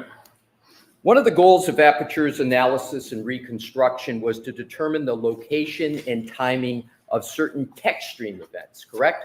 Correct. EDR data. I'm sorry, my role. Your role, yes. EDR, and just for clarification, EDR is Event Data Recorder, correct? Correct. So I'm going to refer to that, as you have before, as EDR, Event Data Recorder. Sounds good. EDR data does not show the location associated with a text stream event, correct? In this particular vehicle, it does not. And the EDR data for this particular vehicle, namely the Lexus SUV, also does not provide the time associated with a text stream event, correct? Not at the time of this event. So the answer is no, correct? That is not correct. So let me ask the question slightly different way. The EDR data does not provide the time. The EDR data for the Lexus SUV that you've been talking about does not provide the time associated with a text stream event, correct? That is correct. Instead, every text stream event is associated with a particular key cycle on the vehicle, right? Correct. There can be multiple text stream events in a single key cycle, right? Correct. And every time you start the car, this one you push the button, that's a new key cycle, right? That will cause a key cycle. And the EDR data indicates the number of seconds into the key cycle that the particular event occurred, correct? The EDR data, no. So EDR data gives you no information about the number of seconds into the key cycle that a particular event occurred.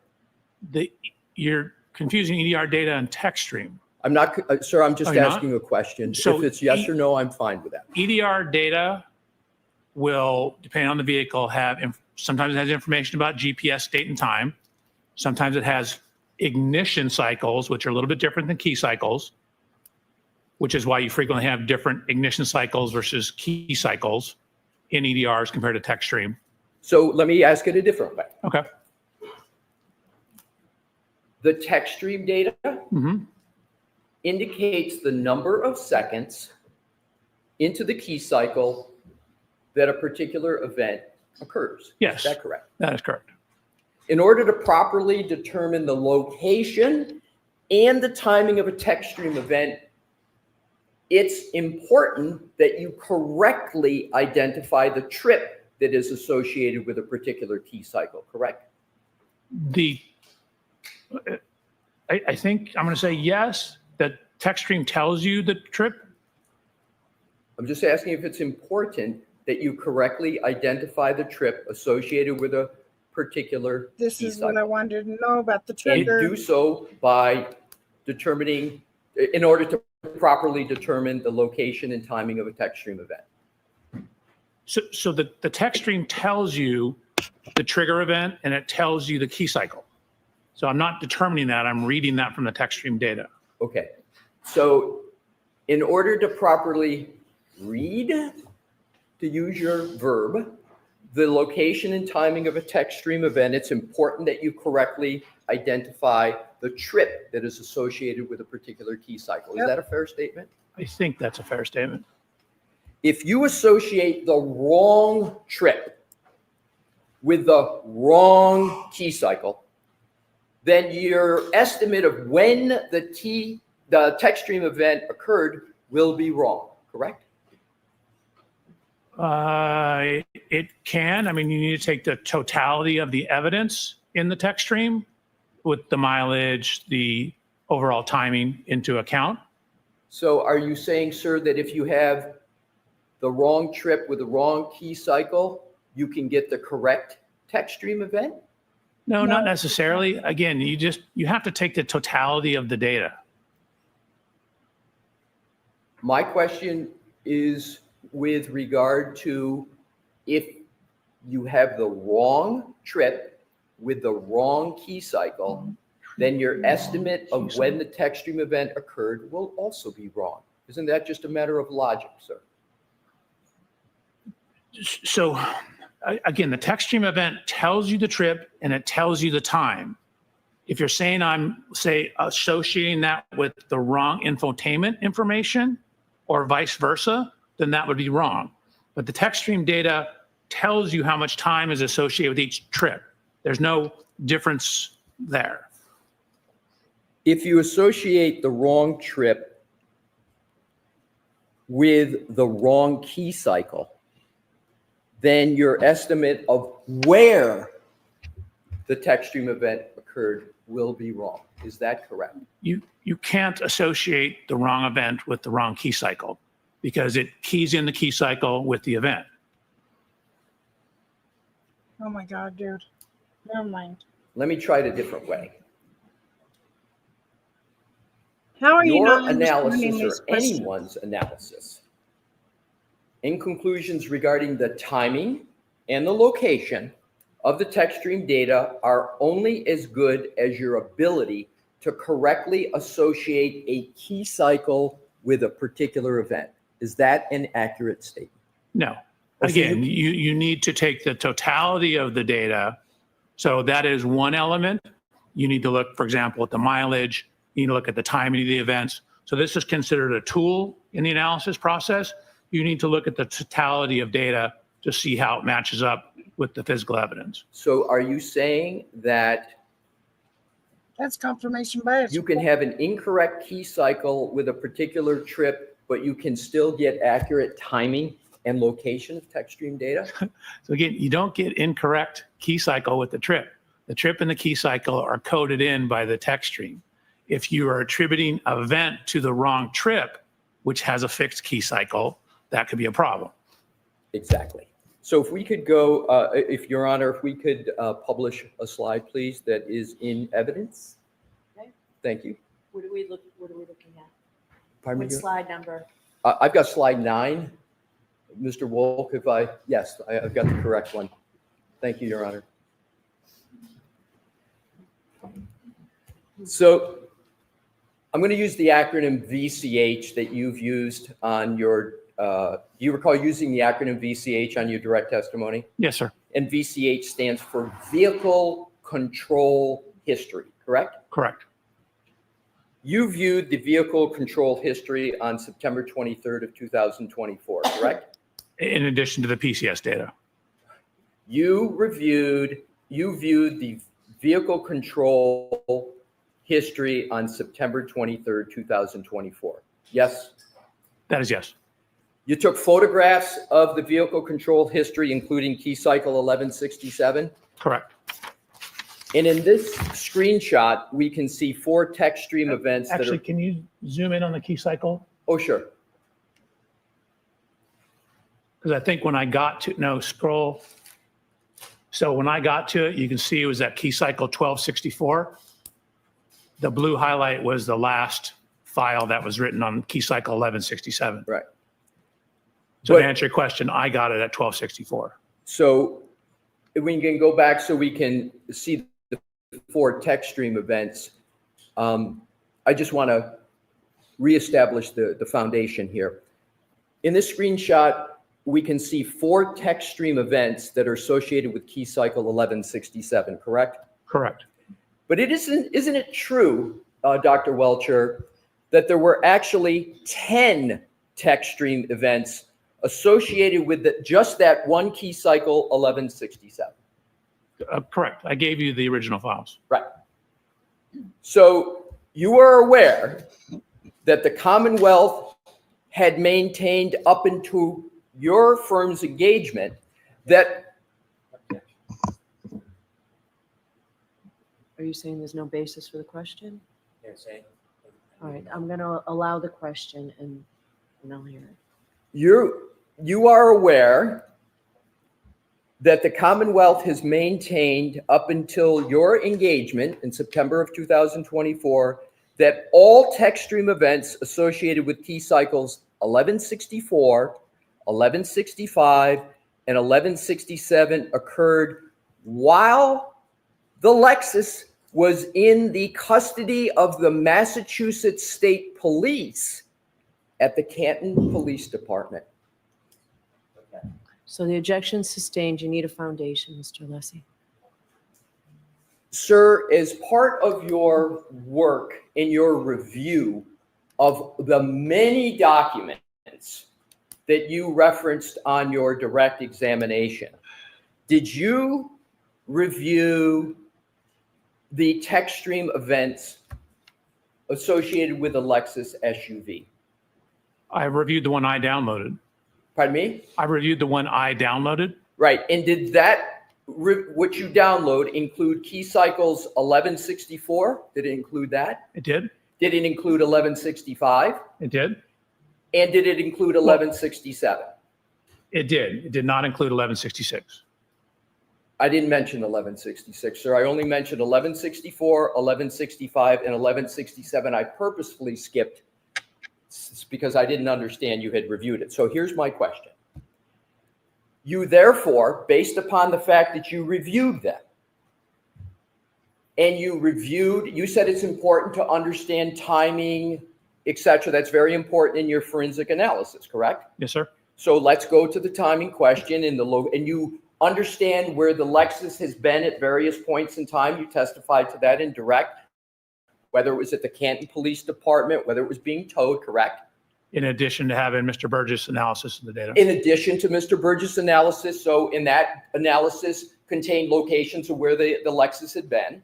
It contained where it had been and also include date and time, when it was turned on, when it was turned off. Exactly. So not only did you have all the locations, you had dates and times associated with the location where the SUV, the Lexus SUV, had been, correct? Correct. Now to the question. Based upon that review, that knowledge, that understanding, those bases, you're aware, and you've reviewed, by the way, Trooper Paul's reports, correct? I have.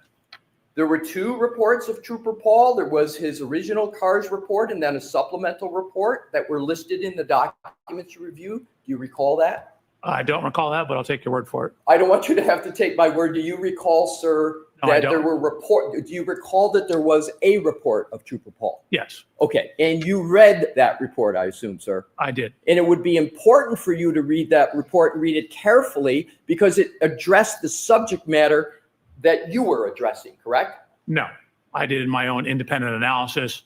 As a matter of fact, it'd probably be more important that I don't do that to avoid confirmational bias. But you did read Trooper Paul's report. Of correct? course.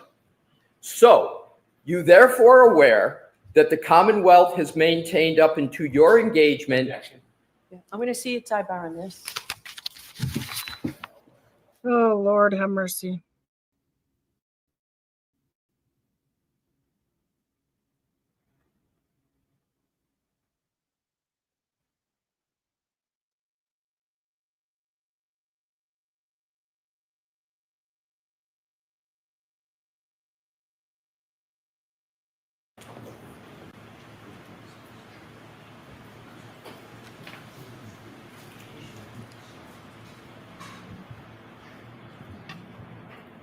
May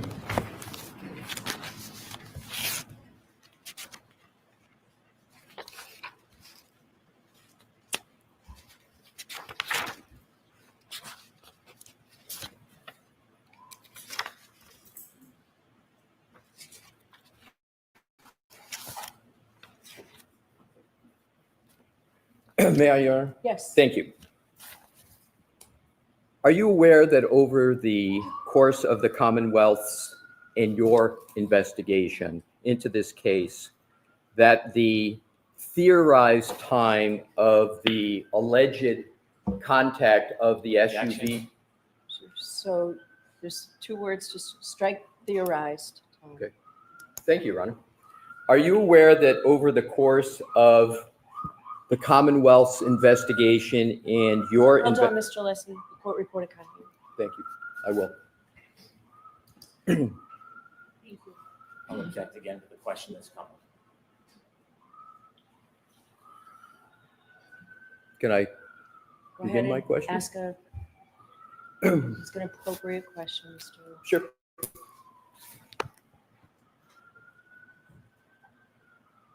Do you have knowledge whether there is one time or more than one time for the Commonwealth's position, as you know it from reading documents that you said you've reviewed, that there are different times alleged for the incident to have occurred at 34 Fairview? Objection. Sustained. You can ask the question, remove part of it. I'm sorry, Your Honor. You have to remove part of that. Okay, understood, Your Honor. Do you know whether there is more than one time that has been proposed by the Commonwealth for the impact alleged to have occurred at 34 Fairview? Objection. Sustained. I'm going to ask for an instruction. I'm not giving the instruction now. Dr. Welcher,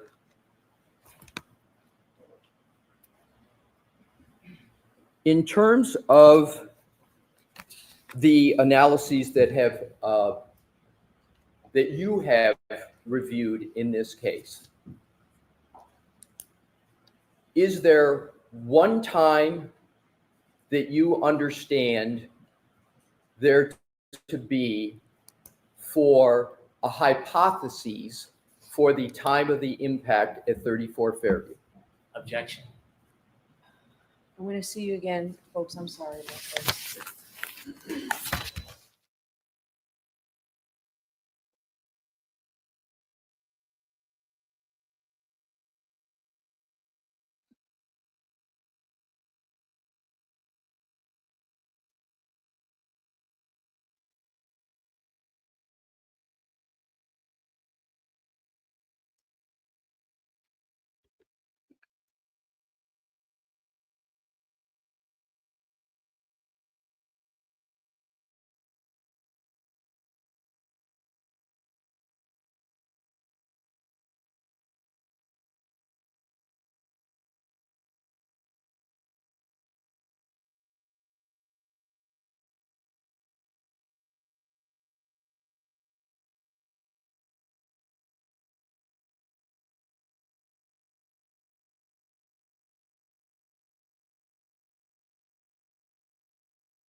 I thought it was done.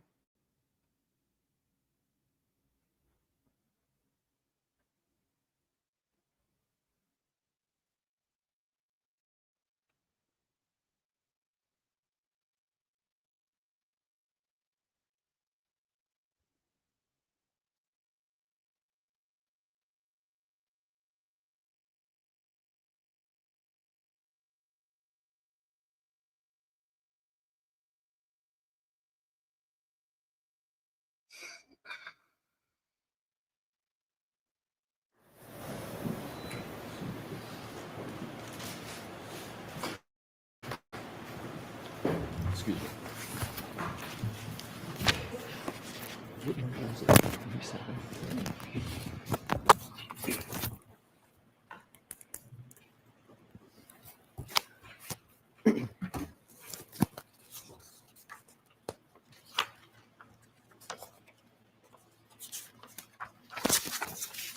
May I, Your Honor? Yes. Thank you. I'm going to move to, for the moment, we'll come back to the other topic a little bit later. As we discussed earlier, you've got on various documents, you're a biomechanical engineer, but I've also heard you make reference to biomedical. Can you just tell me what you consider yourself, sir? Is Sure. is biomechanical engineer something you consider yourself to be? Sure. My degrees are in biomedical engineering. The discipline within biomedical engineering that I practice is biomechanics. Right. And so is it accurate to say that you are a biomechanical engineer? Yes. And you say that much in your report, correct? And the CV and resume I gave you. Right. Now, in your report, and Your Honor, I have no issue if he refers to the Thank you. page of his report. Do you have a paper copy or do you need your? I do. If you, sir, could turn to page 9 of your report. Okay. And on page 9, you state, as a biomechanical engineer, I have no opinion on any aspect of, and I think you're referring to Mr. O'Keefe's medical treatment or medical diagnoses. I have conducted an accident reconstruction and biomechanical engineering analysis of this matter. Did I read that correctly? Did?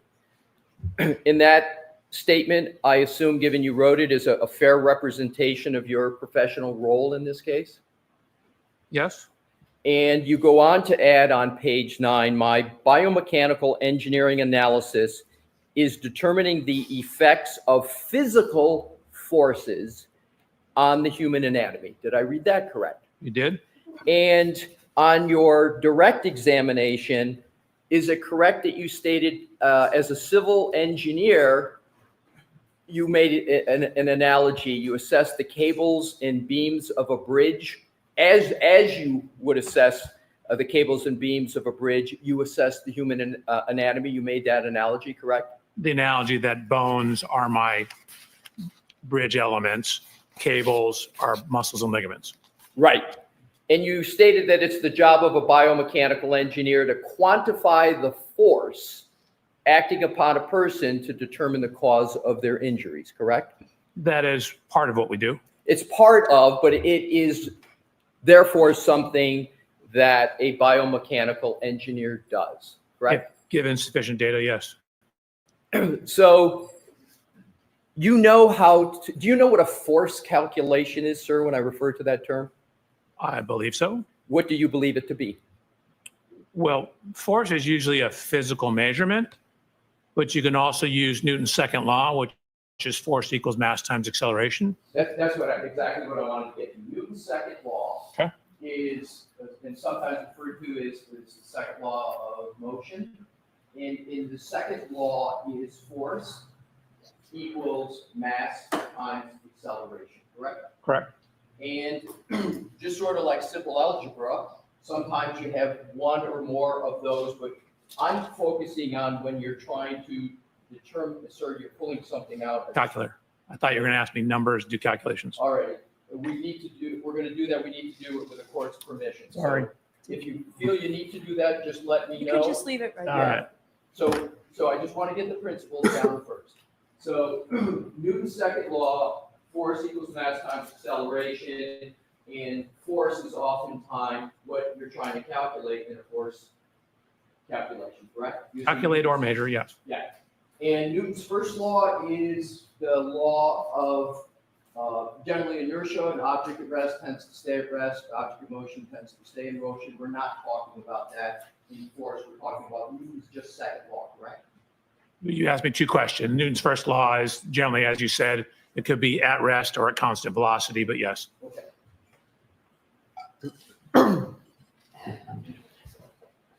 And that Newton's second law is generally just a mathematical calculation, correct?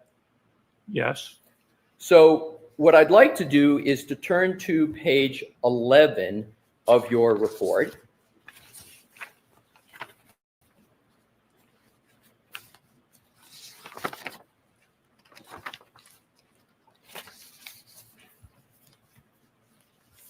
And on page 11, you discuss the force calculation in conjunction with the part of your report where you discuss your experiment where you dropped a test dummy backwards, correct? Correct. You determined that a fall of 69 inches, at that fall, Mr. O'Keefe's head would have accelerated with 458 G's of force. That's what we actually measured Right. in the test. And can you tell the jury what is meant by G's? So G's is a measure of acceleration. If you take, usually acceleration is measured in feet per second squared. If you divide it by 1G, which is 32.174 feet per second squared, that gives it to you in G's. People often heard about fighter pilots losing consciousness at 6 or 7 G's, basically because your blood's getting sucked away from your head, not because you're being impacted. But G forces, or G's as they're more properly called, is a measure of the acceleration. It's just whatever the acceleration is divided by what we all feel when we're standing here, which is 1G of gravity. And you estimated Mr. O'Keefe's head weight of approximately 15.7 pounds. You used a percentage. Is 15.7 about right for the mass of, Yes. of the head? So if we apply Newton's second law, we keep F force open as the unknown. We take and apply the mass, which is 15.7, multiply it by the acceleration. You end up with a force acting upon Mr. O'Keefe's head of 7,200 pounds. Do I have that right? It's right out of your report. So that math is all correct. Falling backwards onto a hard surface from his standing height will give you approximately 7,200 pounds of force. In that 7,200 pounds is the previous unknown F in the Newton's second law equation, correct? Correct. So now we have an answer for F, 7,200 pounds. Now you then go on to note that the applicable scientific literature states that a fracture to the occipital bone, and just to review, the occipital bone is the back of the head right here, right? Correct. So you then, as I understand it, you go to scientific literature and you concluded that a fracture to the occipital bone can occur with an average force of 1,634 pounds from a fall distance of 40 inches, correct? I'm sorry. How many inches? 40. That's in your report? Well, you mixed two things together. There was stuff that reported force data. You had those numbers correct. A range of between 1,150 and 2,150, a mean of 1,634 pounds. And then it says, and a drop distance as low as 40 inches. Right. And is the number 634 pounds a proper number for an average force? Did you say 1,634 pounds? 1,634. Yes. Okay. So what I want to do is see if this is correct.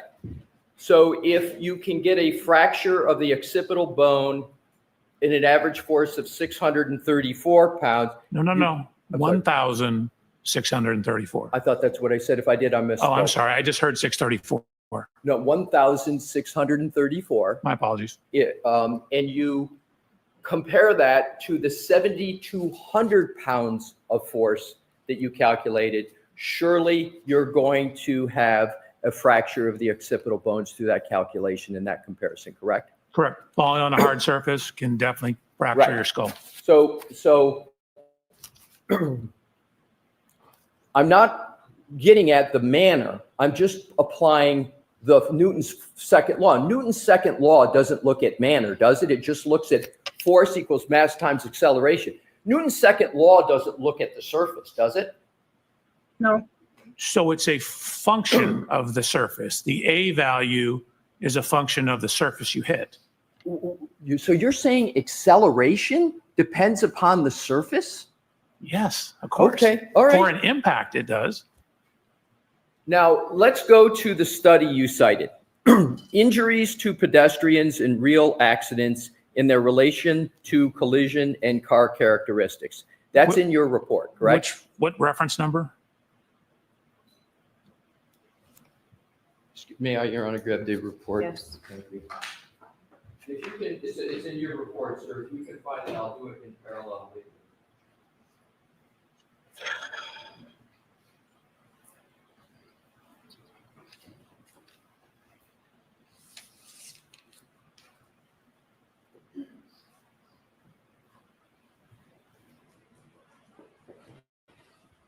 Is it number 25?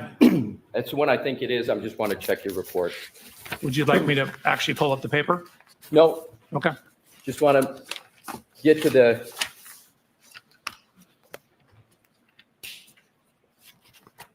That's it, number 25. We're talking about the same one.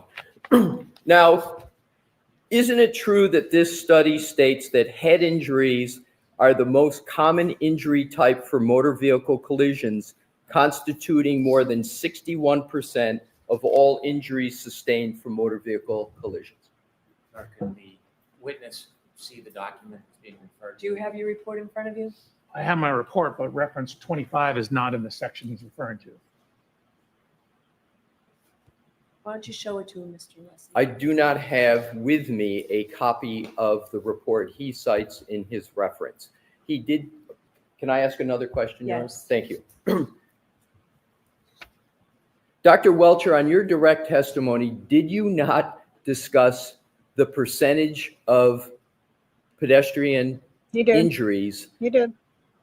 and relate it to heads? Did you not, on your direct, talk about percentages of injuries that are head injuries in impacts of pedestrians with cars? Yes, I did. Okay, so you came up with a number. What I'm trying to do is to compare that number to the number in the study that you cite. If you don't remember, that's okay. We'll just move to the next Can I question. go to my slide?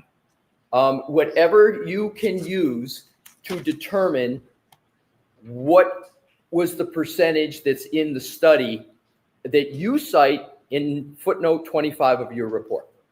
Sure. That was also from my presentation that I gave. It's 61.5 for all injuries, 12.7 for fatal injuries. Thank you. You're So I'll welcome. repeat my question and then we'll get it in logic. So that study states that head injuries are the most common injury type from motor vehicle collisions, constituting slightly more than 61% of all injuries sustained from motor vehicle collisions, correct? That number is correct. You're quoting a sentence. I would want to pull the paper up, but the number is correct. Okay, so doesn't this article also state that of all head injuries sustained by motor vehicle collisions, only 12.7 of them are fatal? That does, yes. Did you mention that only 12.7 are fatal on your direct examination? It's circled with a red box on my slide. Did you mention that Nope. on your testimony I on direct? thought I did. This article was published back in 1979, correct? I believe that's correct. It's 46 years old. Therefore, if I did the math correct, right? That sounds correct. Are you aware that given advancements in science since 1979, advancements in medicine, advancements in technology, the currently understood most common injuries as a result of pedestrian motor vehicle collisions are injuries to the lower extremities? I'd have to see the study. It wouldn't surprise me. Car technology, especially, for example, with pedestrian safety systems, has caused autonomous braking. So you're getting fewer higher severity crashes, which results in a higher propensity for lower extremity injuries. It's the higher extremity crash that causes the head to either slap into the hood or the window and or bounce off, to where if you get the lower severity crashes, you can still maintain a standing posture So it wouldn't surprise me if that's accurate. So you would agree that as of January 2022, the most common injury as a result of a pedestrian motor vehicle collision is one to lower extremities? No, I wouldn't necessarily agree with that date. And again, you have to look at frontals versus rears. So you contest that the most commonly understood injury as a result of a pedestrian motor vehicle collision is injuries to lower extremities. Maybe that's about a source. So I'll allow the question. So I'd want to see the data. Again, most cars, for example, this Lexus has a pre-collision system in it that will start to apply the brakes if it senses a pedestrian at the front of the car. And so for frontal collisions, it's transitioning, taking what were head injuries, because they're more severe, higher speed crashes, making them lower speed crashes and shifting the injuries to the lower extremities. Just like airbags shifted the head injuries away from the severe ones, and we started getting more or higher ankle and lower leg injuries. So the change in the technology, but for backing, that may not be the case because you have different geometry on the vehicles and you have different safety systems. I'll try it a different way. Mhm. Do you have knowledge, as you sit here today, whether the most common injury from a motor vehicle accident is to the lower extremities? I'd have to look at the literature. I have the article I gave you. So the answer is you don't know the answer to that question. Is that correct, sir? I don't know it off the top of my head. All right. The Newton's second law analysis that we went through, force equals mass times acceleration, where we came up with the 7,200 number. You didn't discuss that calculation on your direct examination, did you? I don't think so. We didn't discuss a whole bunch of those things that were that wasn't necessarily an opinion. That was a sub-opinion or basis for my opinion. You didn't discuss that Newton law calculation on your direct examination, did you, sir? So in a way I did, because I said my drop testing shows that you can do this.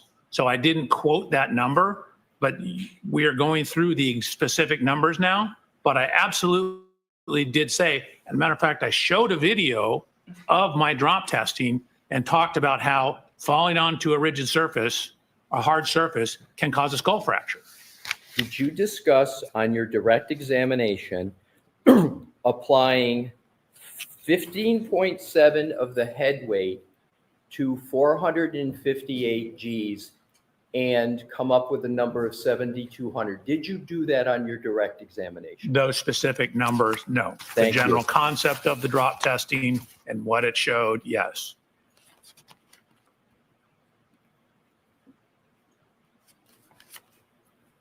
So instead of that calculation, you referred to a flow chart comparing injury characteristics of flaws versus blows. Do you recall doing that on your direct? So you asked me two questions. You said instead of, Oh so my that's no, it's not God. instead of. They're two completely different topics.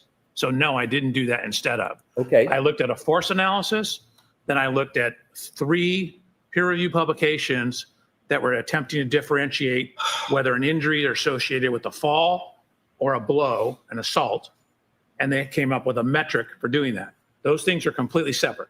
Let's ask it this way. Did you, on your slide presentation that you presented to this jury, did you put the inputs into F equals M times A in your slide presentation with the numbers we talked about of 15.7 for the M and 458 for the G to come up with 7,200? Was that anywhere on your slide presentation? So the slide presentation showed the 458 Gs. The rest of it was not on there. Thank you. You're welcome. You also indicated that the laceration above Mr. O'Keefe's right eye is consistent with the shape and height of the fin on the top of the Lexus SUV. Do you recall that? Correct. It's actually properly called a spoiler. And so you would call it a spoiler instead of a fin? Correct. Fair enough. We'll call it a spoiler. You visited the scene at 34 Fairview, correct? I did. You stated that you like to visit the scene while you're working as an accident reconstructionist so you can get a better understanding of the data? I'd use the word like, but we want to go to the scene to see the scene. When you visited 34 Fairview, did you go into the garage at 34 Fairview? No, I actually didn't set foot on the property. You didn't set foot on the property? No, I stayed in the street. It's my understanding there were new owners. Did you consider the scene limited to the road? So the access I had was to the road. The laser scanners and the photographs will extend further, but I didn't have access to the interior of the house. Oh, so you didn't access the entire scene, correct? In my opinion, I did access the entire scene. I didn't physically step 7 feet onto the grass to the point of rest, but I stood and photographed where that was. I didn't want to trespass. Where did you understand the body of Mr. O'Keefe was located? I know it was 7 feet in from the grass. I've seen cruiser cameras showing people around a body. It's slightly north and slightly south and a little bit west of the flagpole. But you didn't access that part of the scene that you just described, correct? I absolutely did. I took photographs of it. I didn't trespass and stand at that exact location, but I stood right there. We scanned the whole thing. The scanner uses a laser beam that goes out, 150, 200, 300 feet. So we scanned all that stuff. Did your scan topography? Yes. Then you know that there is a berm raised above street level, correct? If you did the scan. Correct. Do you know the height of that berm? I believe it's 4 inches. Nowhere in your report, when you're comparing the height of Mr. O'Keefe to the spoiler, do you account for that 4 inches of the berm, do you? So yes and no. As I indicated, we don't know exactly where the point of impact is, whether he was completely in the road or up on the berm. But for example, where the tire spins on the Lexus, that could be where she's driving up on the curb. And so then that tire will be at the height of the curb. So if he's standing on the higher part. Sir. All the window peepers would have seen that if she went all over on the lawn. Sir. And the right rear tire of the Lexus goes up there and spins, then that would be at the same height. We don't know the exact point of impact. You are describing. So I don't know whether he was on the road or in the street. Excuse me, on the street. Hold on. The trigger point you're even going to is the wrong trigger point. 1162 is when her car is being backed up and put on a freaking tow truck. And then he backs up again before going forward. That's where you get the tire spins and all that other shit. Completely wrong. Street or on the side of the road. Exactly, but when you did your depiction on your slide, you remember you had the ruler, you measured the height. Absolutely. Yep. Where was it? It was you. Was it you in that slide? It was. Where were your feet? On the ground. Not on the berm, correct? Correct. Okay, so you chose a measurement, which was the ground to the top for the spoiler, and you took a measurement. And you said that. Why was there no approximates the height- biological material on the approximates pipe? height of Mr. O'Keefe, correct? On the Of the exact, laceration of Mr. O'Keefe. Exactly, because what you were doing was you were trying to determine and present testimony on whether or not that laceration could be caused by the spoiler, and to do so, you had to take measurements, correct? Correct. So, you chose to place Mr. O'Keefe in your simulation on the ground. You didn't choose to put him on a berm that would be 4 inches higher, did you? Nor did I put the Lexus 4 inches higher. I didn't do Correct. either one of those. So the point is, it's certainly possible that if there's 4 to 5 more inches, that would take that eye out of the ability to be hit by the spoiler. Isn't that correct? No, because if it's 4 to 5 inches higher and he leans his head down or reacts to it, again, we don't know the exact position of his head. Did you, in your slide yesterday, describe the possibility that his head could be down? As I understand it, you're positioned in that photo just like this. You're not positioned like that in any photo you presented to the jury, were you? I'm trying to make it clear. We don't know his exact body position at the point of impact, nor do we know the exact position on the ground. So, which is part of the reason why I haven't tried to exactly simulate this, because we don't have enough parameters to do that. So I don't have that information. I'm showing the geometry relative to someone of Mr. O'Keefe's height. So you don't have the information to do that properly, so therefore you can't conclude that he had a laceration to the eye from the spoiler by your own answer that you just gave, correct? So it was done properly. We don't have absolute information to say where exactly he was. I'm pointing out that the physical evidence, the height, matches the height of the laceration. That is one data point of many data points. So you would have to at least concede that the level of his eye could be non-contacting that fin or spoiler, because you don't have information as you just described. Sure, it could be from contacting the ground. Pardon me? It could be from contacting the ground. It could be from other things. But you don't have the information necessary to conclude with any certainty that Mr. O'Keefe, at the time of impact, had a level of his head in an upright such that it hit that spoiler. You don't have that information, correct? We don't have that level of certainty. We have that the height and geometry matches. And you didn't take into consideration the berm, and you didn't mention the berm at all when you were discussing this measurement with a jury yesterday, correct? That is not correct. You asked me two questions. I absolutely considered the berm. And the second question, when I presented to the jury, I mentioned the berm when we showed the picture of the shoe in the snow, but that was it. That's my question. I'll ask it a different way. When we were talking not about finding a shoe in the snow, and you mentioned a berm, I'm talking about when you did the measurement of whether or not the laceration could be caused by the spoiler. You didn't mention accounting for berm height when you discussed that measurement with the jury, did you? That is correct.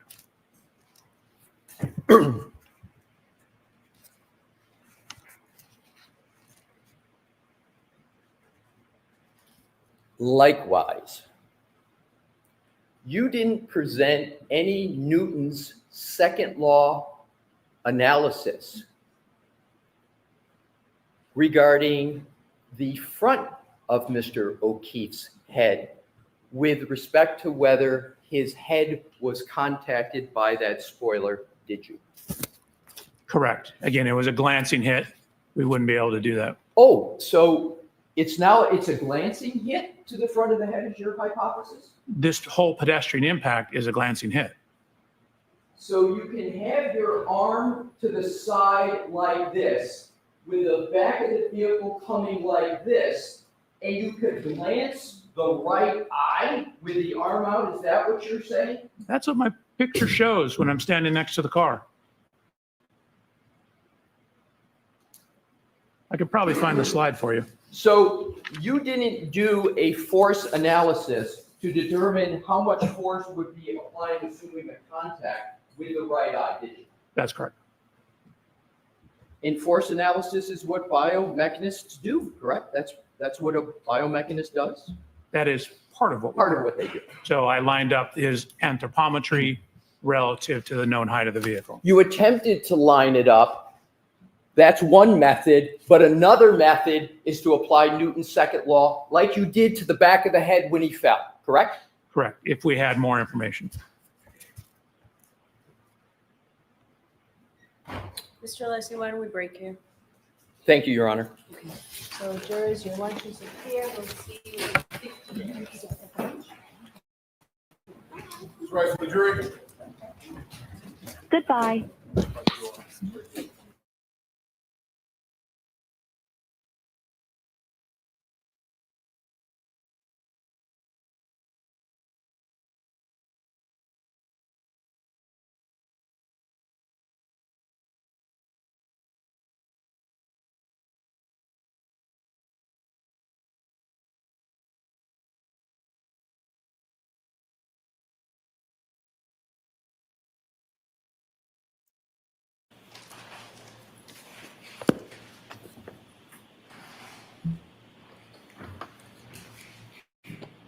Go ahead, Mr. Leslie, whenever you're ready.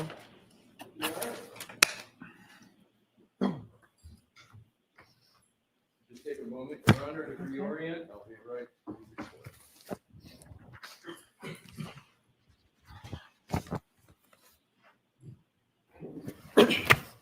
Good afternoon, Dr. Welcher. Good afternoon, nice to see you again. Same. We had left off talking about some examples of Newton's second law and the application of it in the parlance of force equals mass times acceleration. And I now want to continue on with that discussion. It is correct that you can conduct a force analysis on any part of the body, correct? I mean, it's more difficult on internal with live people. Like if you wanted like my appendix, I really necessarily couldn't. Let's talk about the musculoskeletal system, the outside bones. You can conduct a force analysis So your on any bones are on bone. the inside. Sir, if I could finish my question, please. Okay. You can conduct a force analysis on any bone in the body, correct? More or less, yes. So the force analysis I use as a synonym with Newton's second law is not exclusive to the head, correct? You can do it on other bones in the body, correct? Correct. On direct examination, your direct examination here, you did not present a force calculation representing what you allege to be contact between the vehicle and Mr. O'Keefe's right arm, did you? Correct. And nowhere in your report do you present a force calculation for Mr. O'Keefe's right arm, do you? Correct. We didn't have enough information to do it. We're going to get to that. Okay. Now, given that you stated that, quote, determining the effects of physical forces on the human anatomy, end quote, is the job of a biomechanical engineer, you must have conducted several force calculations related to accidents involving humans in your career, correct? Hundreds. Hundreds. Now, you didn't present a force calculation in your materials, as you've stated on direct, with regard to the arm, and I'll include in the right arm going from the shoulder all the way to the tip of the hand, okay? So that's my definition of a right arm. You didn't present any force calculation on that part of the body of Mr. O'Keefe, did you? Correct. Assume, and we're going to apply Newton's second law. Assume Mr. O'Keefe's hand weighed 7 pounds. So that's the M in the F equals MA. That's not a good assumption. Well, what number would you like to apply for an M for the hand of Mr. O'Keefe? I'll take any number you got. Just the hand? Just the hand. Oh, the whole arm of Mr. O'Keefe weighs approximately 12 pounds. Okay, fair enough. So the whole arm is either from the shoulder down to the tip of the fingers is about 12 pounds, right? Correct. Okay. So assume that the Lexus SUV was traveling at 20 miles an hour. All right? Under your theory going backwards, 20 miles an hour.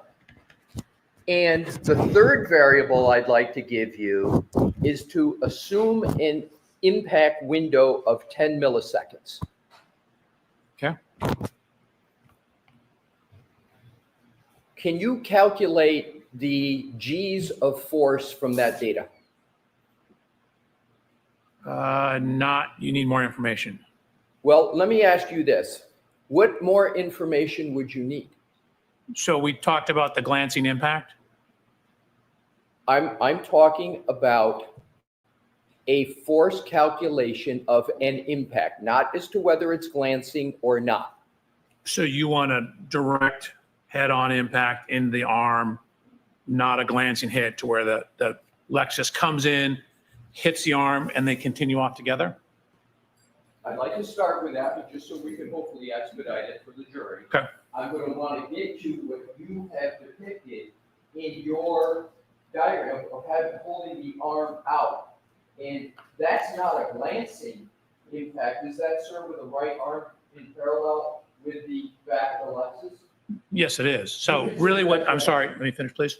What you're concerned about is where the center of mass is, but the center of mass out towards the corner of the car, that becomes a glancing contact.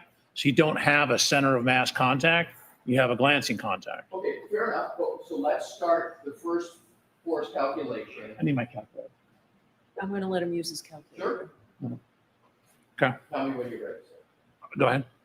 So let's take a scenario where it's a center of impact, Center of mass. center of mass impact, right? Okay. Impact to the right arm. Okay. Let's start with that one. Okay. And you want me to use like a 10 millisecond? Yeah, be conservative. Yeah, let's use a 10 millisecond for Okay. the impact window.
Dang, Alessi, what'd you do? Give him like the Okay, hardest. question?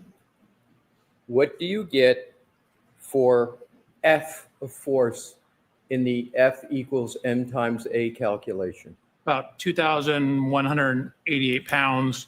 I made a triangular crash pulse assumption. Right, and if you took the milliseconds in half, become less conservative, would you end up doubling the 2188 number? If you cut it in half, you would double, yes. Exactly, through a simple mathematical, semi-algebraic application of the numbers, correct? You Correct. divide, We're doing a little simplification in terms of the crash Yeah. pulse shape, but generally, yes. right. So, but let's take the conservative number, the lower number, 2188 that you came up with. Do you know from the literature, as you did with the head, you went to the literature and said, this is how much pounds of force the F you would get to have to cause a break at the occipital bone.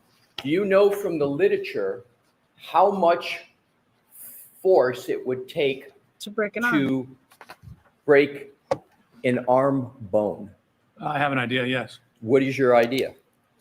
So for a distributed load, such as this, not a concentrated load, you're going to need somewhere between, I've seen, and this is for cadaver tests, a low of like 2,500, maybe a little lower, to a high of 7,000. Sir, you have switched, haven't you? We're talking about center mass impact. Did you in your calculation just switch to a side swipe impact to No. do your calculation? No. I'm asking about a center of mass impact. How much force would you need? Let's start with the hand. Maybe it's a simpler one. Do you know how much force it takes to break, any of the hand bones, you know what I'm referring to, the phalangeals? Yes. The metacarpals, and the carpals? Correct.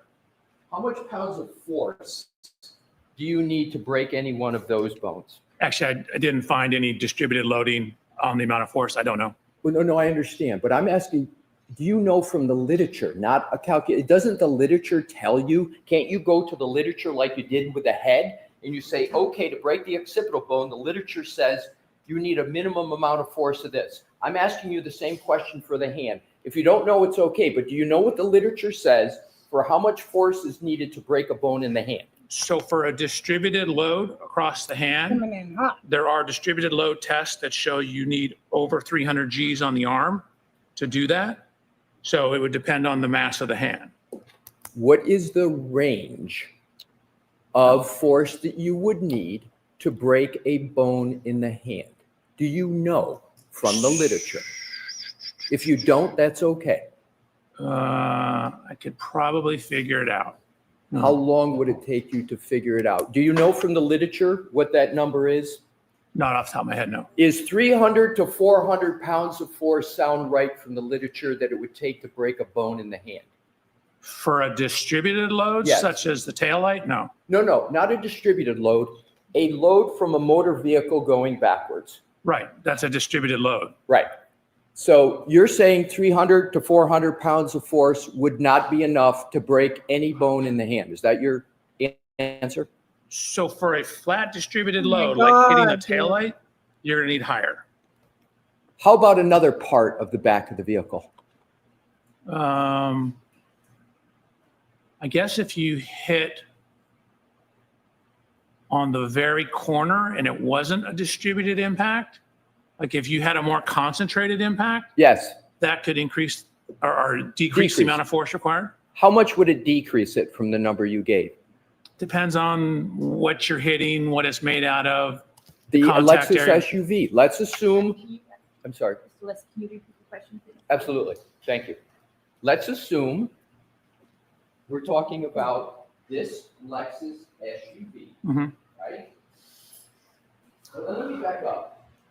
You don't know where exactly, under your theory, that there was a contact. You don't know, you testified to on direct, you don't know exactly where that point of contact is.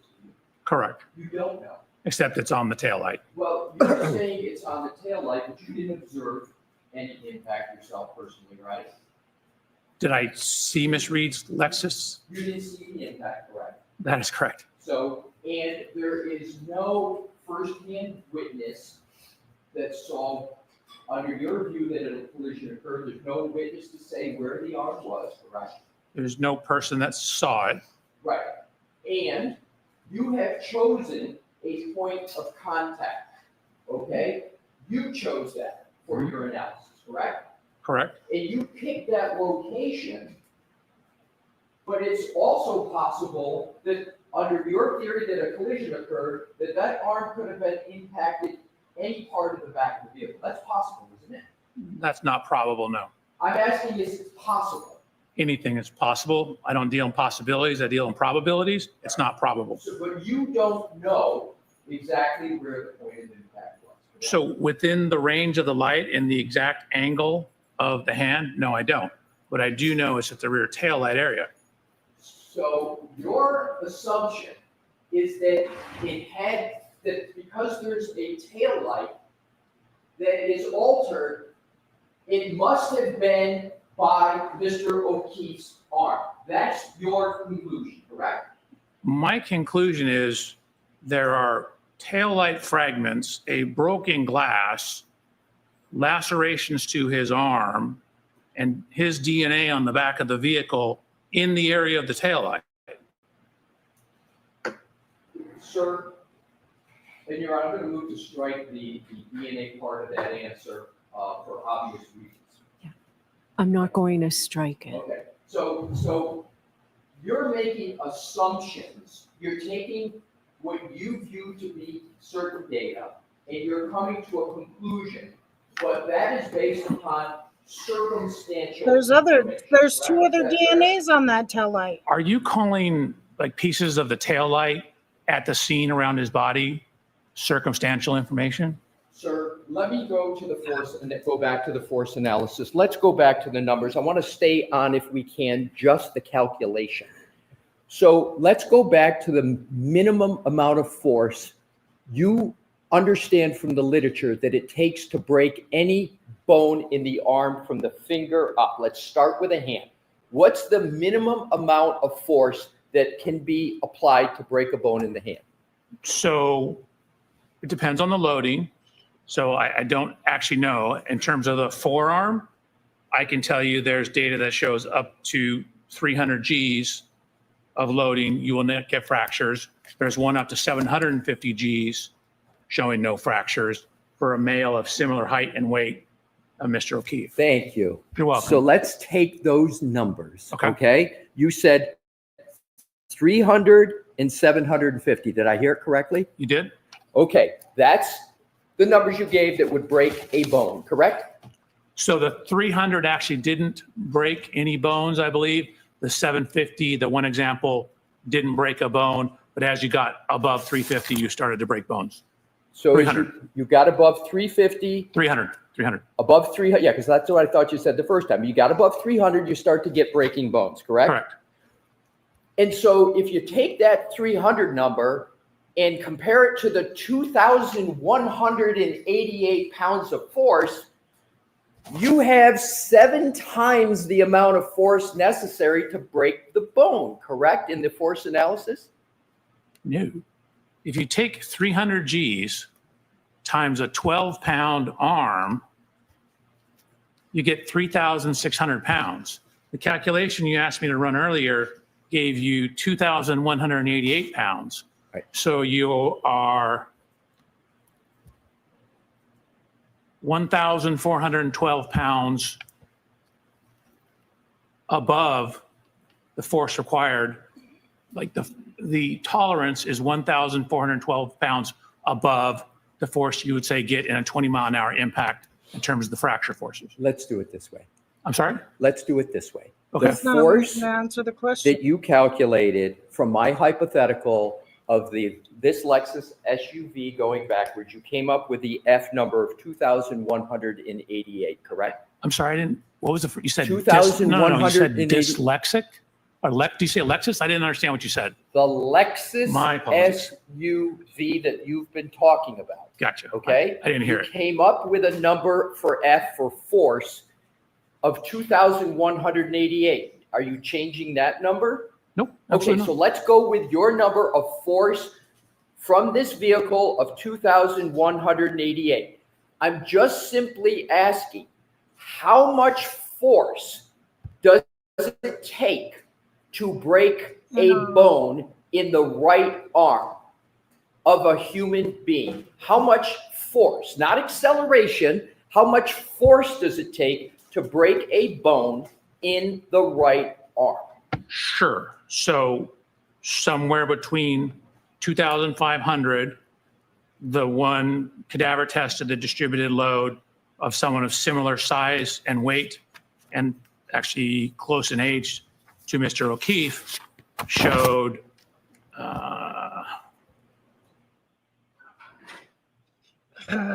about 7,000 pounds of force to break it. Let's go to the hand. Do you disagree that the literature shows it only takes 300 to 400 pounds of force to break a bone in the hand? Do you disagree with that? Your question's too general. I can't answer your question. It depends on the loading. If I take my pencil, which has a very fine point, and jam it through my hand, I can jam it right through my hand because it's a very small point. But if I distribute the load and a broader load, such as hitting a taillight, it takes much more force because the load's distributed across it. It's like if I sit on the corner of my bed. I might sink in this far when I sit on the corner of my bed, but what happens when I spread my load out, when I lay on my bed like this? I don't sink in as far. Has my weight changed? And weight is basically force. No, but I've distributed it over a larger area, so for a given force, you get less sinking into the mattress. So if you hit a broad surface like a taillight or a wall like this, it takes much more force than if I were to take a singular small round object and jam it into the hand. That hurts. This does not. Okay, if you can hear my question, if it's unclear, you tell me. For not a pen, not your bed, but for a Lexus SUV of 6,000 pounds, is there any part of the back of the Lexus in any manner where you can get a break to the hand from 300 to 400 pounds of force? Any part on the back of the Lexus? Yes. Probably. Okay. So probably, your words, you can get a break to the hand from just between 300 to 400 pounds of force. That's Probably isn't good enough. So you're taking the totality of the back of it, like if you got it stuck in the bumper, potentially, yeah. But from a taillight You're reading or a into broad his flat questions surface, way no. too much. Asking about a taillight, any part of the back of an SUV, you agree that it is probable that you can get a break of the hand bones from just 300 to 400 pounds of force? Your question is incomplete, right? You said any part of the back, but then you wanted me to not include taillights or not include the rear body panel. If you hit a very narrow part of the car, like say the edge of the tailpipe, that creates much more of a narrow contact. So force divided by area is pressure. So if you have a very tiny area, you have very high contact pressures. And so, but if you distribute the load over a larger area, the number on the bottom of that fraction is much bigger. So your contact pressure drops. Crazy. So hitting the edge of the exhaust pipe is going to have a much higher likelihood of causing a fracture than hitting flat against the tail light. Okay, what we're going to do to make this more efficient, excuse me, sorry. Mr. Wolf, can you pull up a slide from Mr. Wolf's or Dr. Welcher's presentation for the back of the Lexus, please? The back hatch, and Your Honor, may we publish that? Sure. Do you know what number though, Mr. Leslie? Mr. Wolf does, and And I then know he'll you tell need it, so us. he'll tell me before I publish, and then we'll give you the number. Your Honor, may I look here? Yes, I'm going to let Dr. Welcher look at his slide Oh, sure. here Yeah. instead of just up there. The back hatch, yes.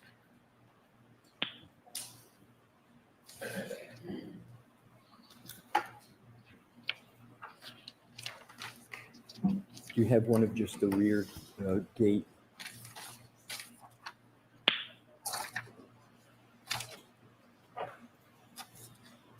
The one measuring the height, maybe? There we go.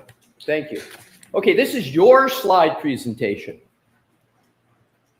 Is there any part of the back of the Lexus SUV that has that more concentrated area where if the hand hit it, 300 to 400 pounds of force could break it? Is there any part, for example, the edge of the license plates, above the license plates, the L symbol that sticks out that would be concentrated?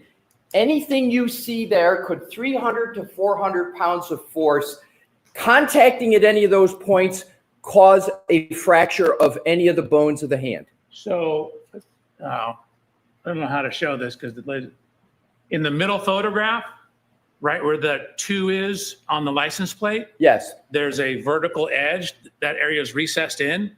So if you hit right on that vertical edge, that could potentially do it. That could do it. How about the L for the Lexus symbol if the hand is there? No, it's not deep enough. The compliance of the hand is just going to sink into the car. Is there any other part other than the license plate that the force applied, you would only need 300 to 400 pounds of force to break the hand?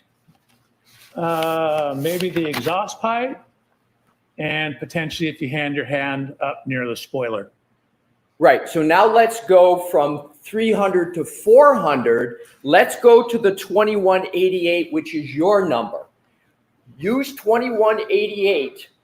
Is there any place where in 2188 force you could have a fracture of the hand on that back gate? Just to be clear, 2188 is a number I calculated for you. It's not, quote, my number. I understand, but we did. So- I understand, but we did the calculation. Is there anywhere on the back of the vehicle where 2188 could cause a fracture of the hand? So that was a forearm fracture tolerance I thought we were talking about, because we used the weight of the whole arm for that. We did. And my question is there anywhere in the back of the vehicle, in your opinion, that could cause a fracture with that? I'm sorry, what, to the hand?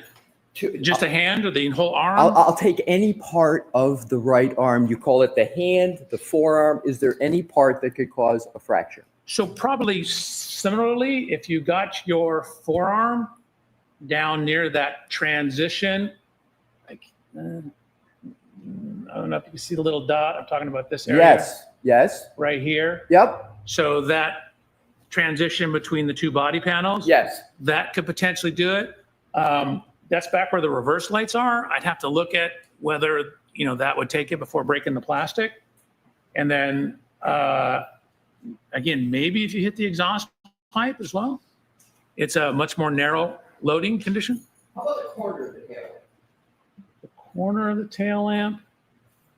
I suppose if you had just your hand on the very, very corner, potentially. Potentially. But you didn't do any of that force analysis for this case, did you? For the hand, no.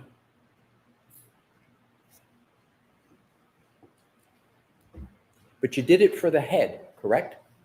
Correct. Because that I'm able to quantify. Mr. Alessi, that was slide 108. I just want to I'm keep. sorry, track. Your Honor. Yes, Mr. Wolk. Yes, All right, thank you. thank you.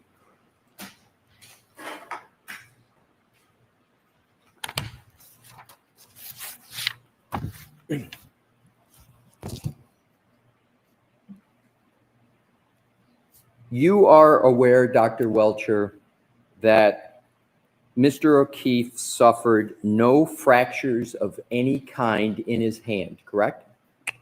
So there were no fractures noted in the autopsy report, but they didn't actually x-ray, from the records I've seen, either his hand or his arm. So there was, at least according to the autopsy report, no overt fractures, but the x-rays I saw, none of them were of the arm, and the autopsy report said no sternum, spine, I think it said torso. They didn't say that there were no fractures there. Was there any evidence in the medical records that you reviewed of any indication whatsoever of a fracture in Mr. O'Keefe's hand? No, Was there any indication whatsoever in any of the medical records you reviewed that there was a fracture of any bone in the right arm of Mr. O'Keefe? not that I saw. Again, it wasn't x-rayed. Was there any indication in the medical records, in the autopsy that you say you reviewed, of any fracture of any bone anywhere in the body of Mr. O'Keefe, Yes. other than the occipital bone or the skull? There's a couple bones in the skull that were fractured, but other than the skull, no. Correct. So,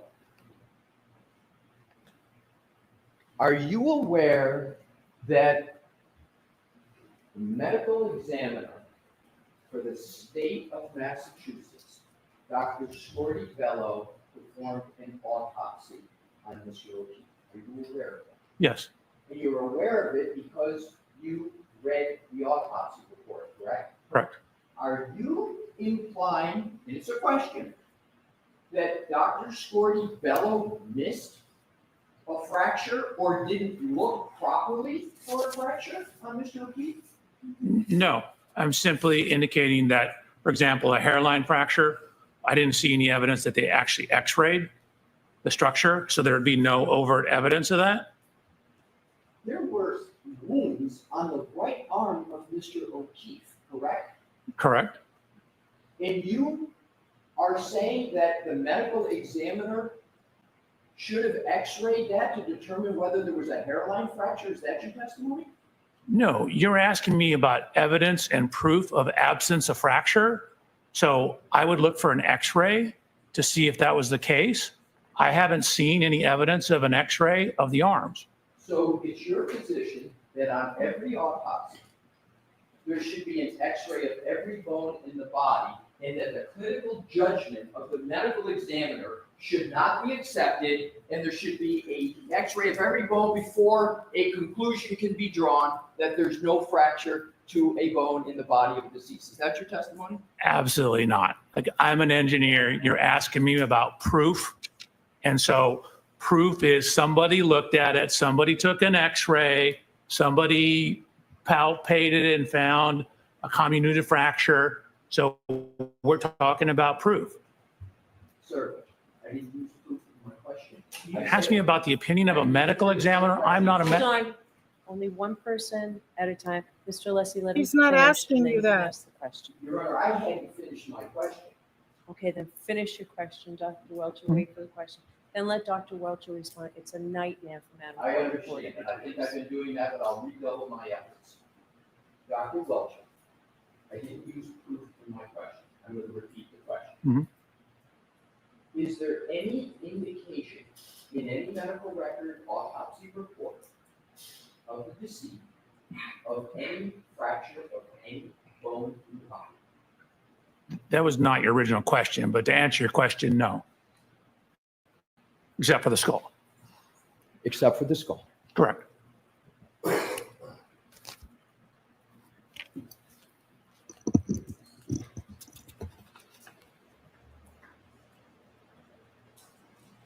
Do you understand whether the absence of any fractures other than the skull of Mr.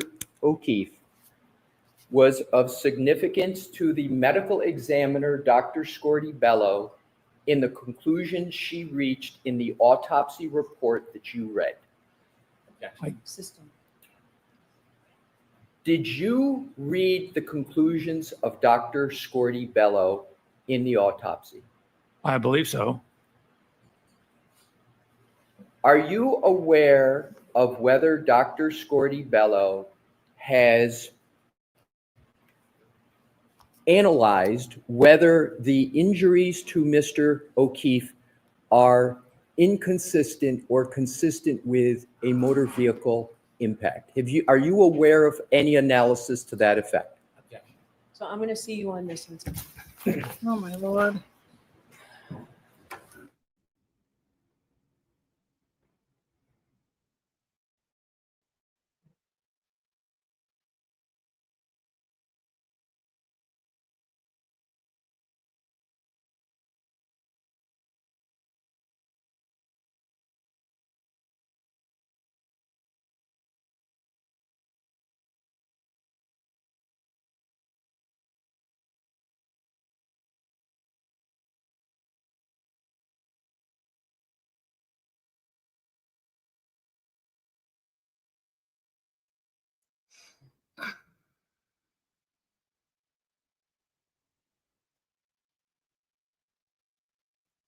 You can't ask about anybody else's reports, I guess.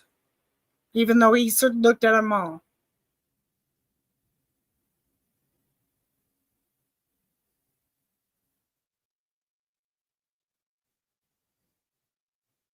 Thank you.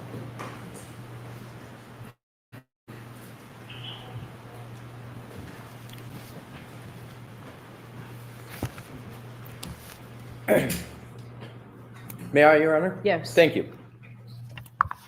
Dr. Welcher, I would like to talk now about your paint exercise. You did not present, as you have stated, a force calculation with regard to the arm. You did a paint exercise. And what I want to do is to reference, and if we need to bring it up, sir, to refresh you, slides 103 to 120 of your PowerPoint presentation in this trial. I'll just call it the blue paint exercise. Is that descriptive enough for you to know what I'm talking about? No, it's not an exercise, it's a test. Okay, you want to call it a blue paint test? Sure. Okay, let's call it blue paint test. I just want to try to expedite things and use parlance that we can agree on. Okay. So your blue paint test involved painting the right rear taillight blue, correct? Correct. Positioning the test subject behind the taillight, correct? Correct. With the arm held out, correct? Correct. And at a right angle, correct? Correct. And then the vehicle, the Lexus SUV, is backed into the test subject, correct? So I ran 3 different tests. I know, well, let's just do each one at a time, okay? Okay, so you're starting with the last one. I'll start with whatever one you want. Oh my God. Okay. How about if we start with the one at 1 mile per hour? None of them are at 1 mile an hour. 2 miles per hour? 2 miles an hour. Let's do 2 miles per hour. Let's start with that one, Okay. okay? Now, did you conduct that test in an attempt to show that the injury patterns on Mr. O'Keefe's right arm are consistent with being struck by the Lexus taillight on that arm? So generally, I wanted to show that the location, area, and span over which that headlight covers matches the location and area of the lacerations on his arm. That's what I want to get to. So you discussed data that you say shows that that you say shows the Lexus SUV was traveling above 20 miles per hour during the period that you allege the SUV made contact with Mr. O'Keefe. Is that correct? No. Where'd you get that from? Hold on. Okay. The answer is no. So did you do a test involving 20 miles per hour? I did some other backing tests. Yes. I was looking at how the rear pedestrian system and what warnings you got from the rear pre-collision system, the PCS system. Let me ask you this. Mm-hmm. Would you agree that you did a blue paint test with the vehicle going at 2 miles per hour? Did you Of course. do that? Okay. You didn't do a blue paint test with the vehicle going at 20 miles per hour, correct? That is correct. I was not going to hit myself with a Lexus at 20 miles an hour. You could have done other tests where the vehicle was going at 20 miles per hour if you used a crash test dummy, correct? You If could have you- done that. If you use the right crash test dummy, and then to set up the test, because generally you only get 1 or 2 shots at it, because you damage the car, you have to know everything about the parameters. And so again, pedestrian impacts are so very sensitive to initial angles. If I were to do a test and it was off a tiny, tiny bit, and we got some different results, I would be in here having to defend it. Well, your own testing didn't show it. Point is we don't have enough information to be able to conduct that testing. So your assumption, as I understand it, is that the Lexus was going 24 miles per hour in reverse and made contact with Mr. O'Keefe. That's your analysis, sir. No, there is not one single slide I have that says this is the speed he was hit at 24 miles an hour. Do you know, do you have a hypothesis at what speed you believe there was impact? Do you have the point of impact speed? I do not know the exact speed. We don't know the initial point of contact. We don't know where exactly he was on the road. We don't have enough information to determine that. Let's talk about the other information you don't have. Then how do you know he was hit by a car? You don't have the information as to from your alleged point of contact to where Mr. O'Keefe landed. You don't have that information, do you, sir? I'm sorry, where is my alleged point of contact?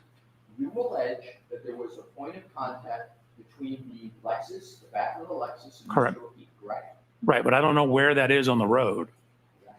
You don't know that. I want to go through the information that you don't have. Okay, doke. So you don't have that. You don't have the point of impact. You don't have where in the road there was impact under your allegation. Those are the same thing. Right. You don't have where under your view, the body of Mr. O'Keefe landed precisely. You don't have that information, do you? What do you mean by precisely? We know it's 7 feet off the road. We know it's near the flagpole. We don't know where it started. The problem isn't where it landed. The problem is where it started. Right. And you don't have that information. I don't have where it started.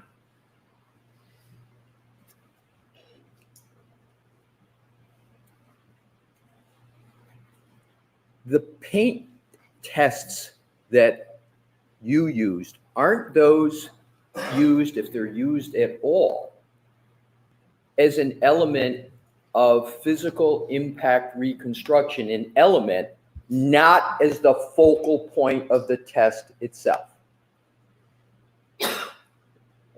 So that was the focal point of that test. The focal point of the purpose of that test was to show the contact width and location of how someone of Mr. O'Keefe's height, which happens to be me, contacts and where it would contact where the broken taillight was. So no, that was the focal point of the testing. That's why I did the testing. That's why we're calling it paint transfer testing.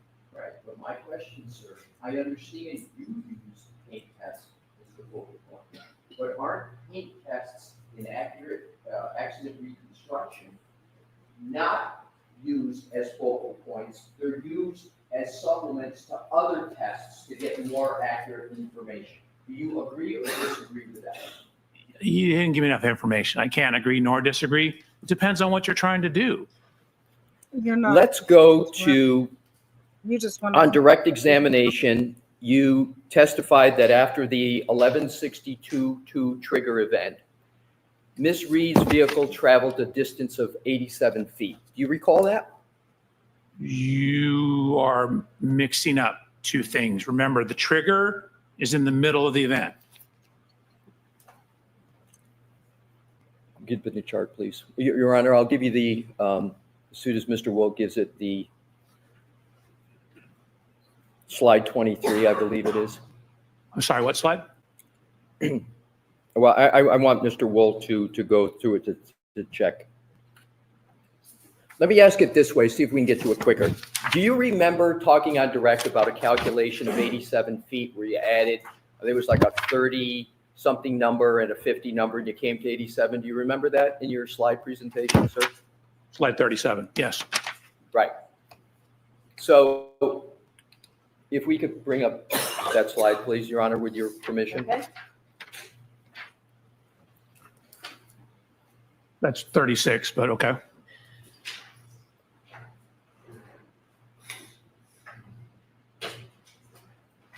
Are you on 33, sir?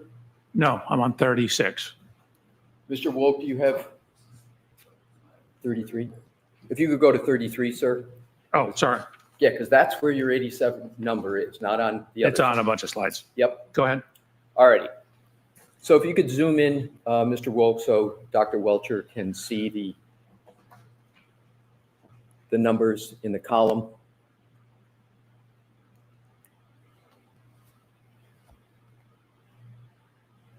You're going the wrong way. Yep. To the farther to the right. Oh, I'm not the only one that has problems. Okay. You Sir, still do don't you have it. remember testifying about this to the farther to the right? Farther to the right. Yep. Keep going. Keep going.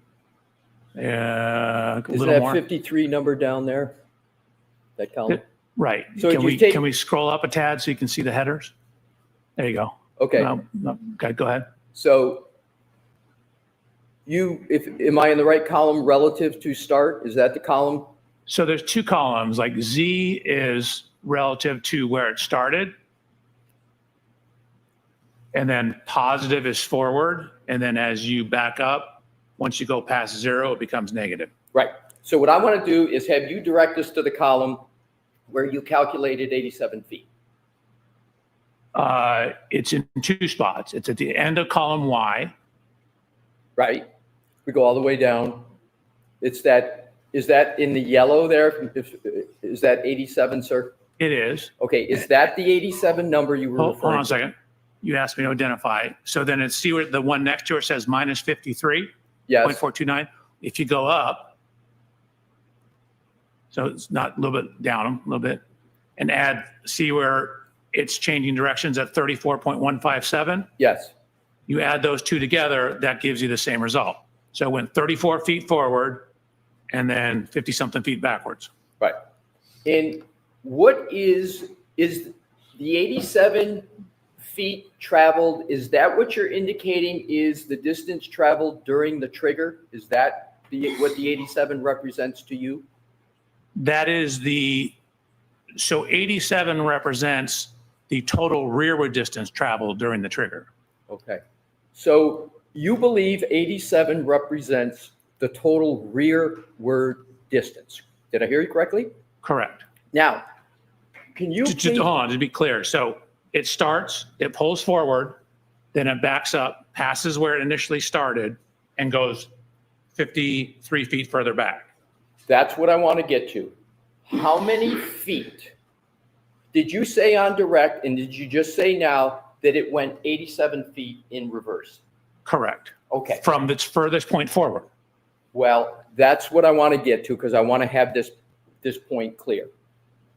How many feet do you believe the Lexus went in reverse based upon your PowerPoint presentation? Not when it went forward and then came backwards. How many feet do you believe that vehicle went in reverse?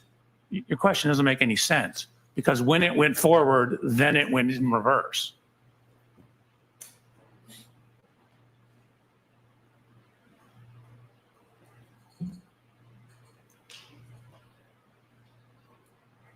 How many feet do you believe the Lexus went during the trigger? So it went a total of 80, it went 34 feet forward, then it came back another 53 feet past where it went. Exactly. So you've testified that the 1162-2 trigger event represents a backwards maneuver, correct? So again, if I was clear, it initially pulls forward and then backs up. I would like you to define, so it's clear to the jury, do you consider the event of 1162-2 just backward movement, or do you consider the trigger to be forward movement and adding to it backward movement? Which one? So can we pull the slide up? Sure.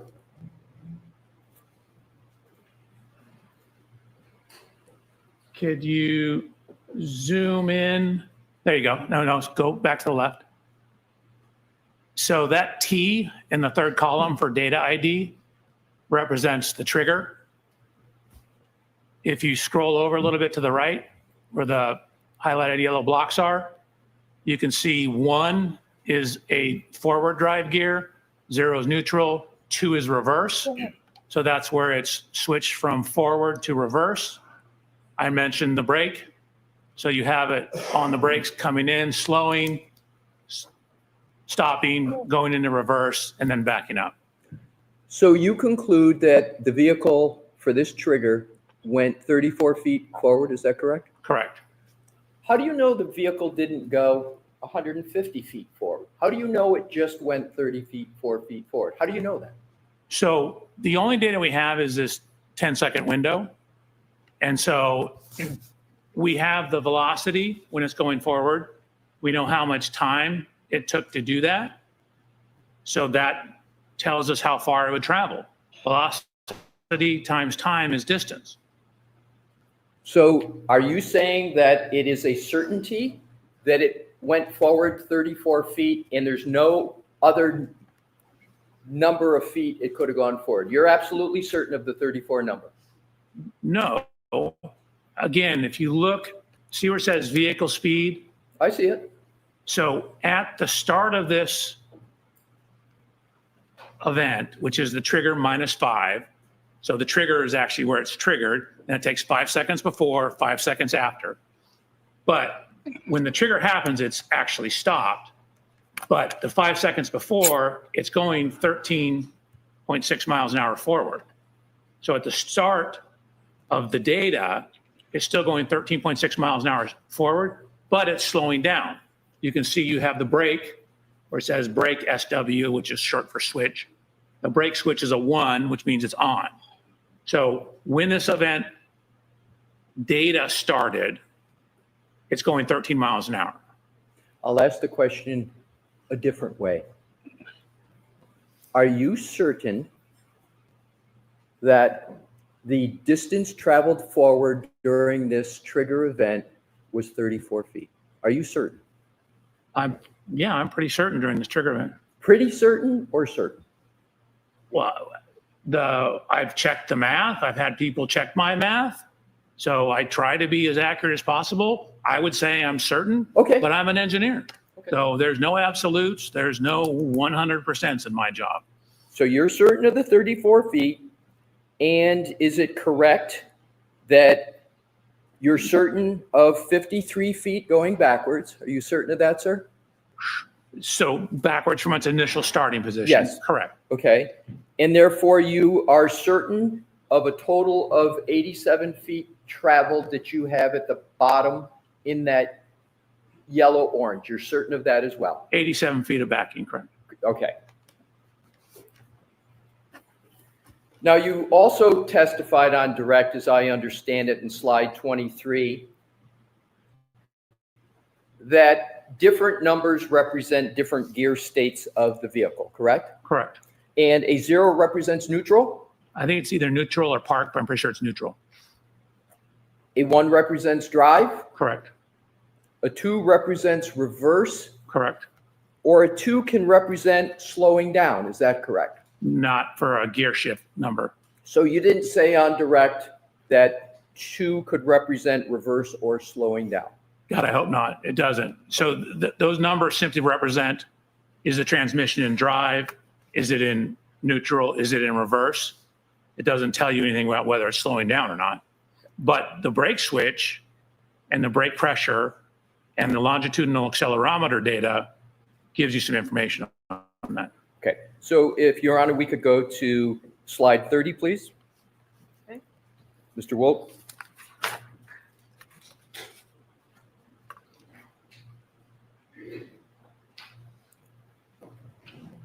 And I want to do it generally. There's not a need to read any specific number. I just want it clarified. Mr. Leslie, so is this 30 or 31?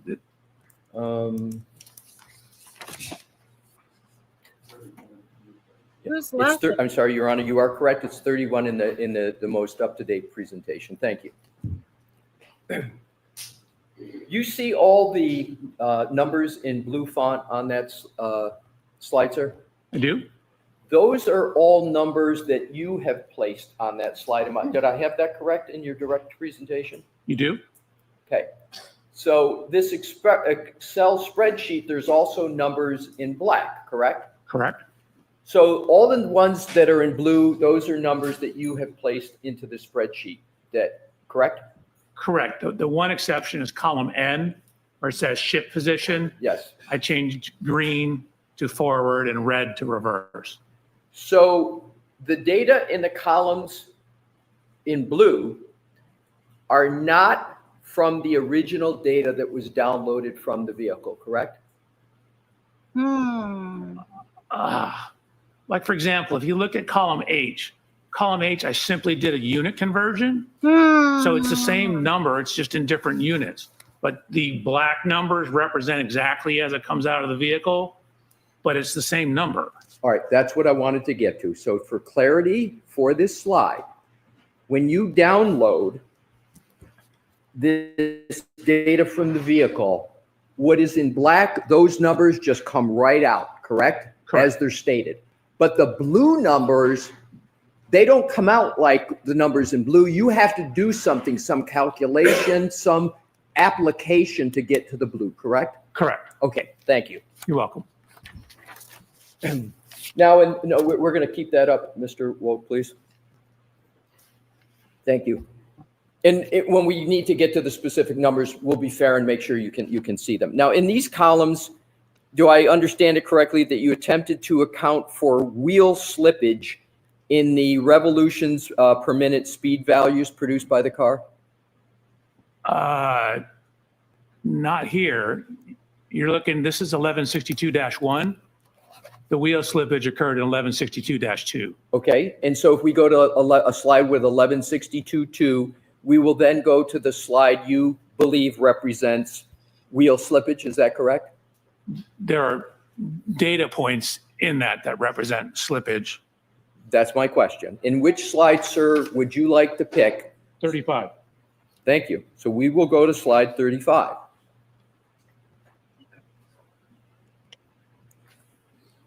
So I've highlighted the slippage. Exactly. So you agree that there is data that shows that there is wheel slippage with the Lexus SUV during trigger event. Let's enlarge it for this one here. The trigger event, the number 1162.2, correct? Correct. And as I understand it, you testified that this trigger event was caused by a depression of the accelerator pedal at more than 30%. Is that correct? It's a transition into reverse and then a quick acceleration exceeding 30%. So let's in reverse. Okay, got it. So the accelerator pedal being depressed to this degree, more than 30%, can be the result of wheel slippage, correct? It doesn't necessarily work that way. Yes. I mean, you can have wheel slippage at any acceleration, technically, depending on the roadway. It's just what is in the data that shows that it's slipping. It isn't necessarily because of the accelerator. Normally, that's what causes slippage. But it's the data. When you look at the data, you're like, well, that doesn't make sense. It's increasing in speed, but yet the longitudinal acceleration is dropping. Mm-hmm. My question, again, doctor, is you can have an accelerator pedal depress greater than 30% and it be caused by wheel slippage. That can occur, correct? The wheel slippage does not Just cause say the accelerator yes. pedal. I'm not saying a cause and effect. I'm just saying a correlation. Do you understand what I mean by a correlation? Let me, if I may, try and straighten this out. So applying heavy acceleration can cause the wheels to spin. Is that what you're asking me? Yes. Yes. Okay, that's all I wanted to get at already. So in your review of the materials that are related to January 29, 2022, did you become aware of whether there were, and you said you extensively reviewed documents, did you become aware whether there were people at 34 Fairview? Yes. And approximately how many people, without regard to names, just number, how many people did you become aware were at 34 Fairview on January 29th, 2022, the early morning hours? How many people approximately did you become aware were present? It depends on which time, but there could be as many as 16. As many as 16. And let's talk about the time period from midnight to 1 a.m. Do you have an understanding of how many people could have been present at 34 Fairview at that time period? So I'm going to see you at sidebar on this, Mr. Mayor. Why?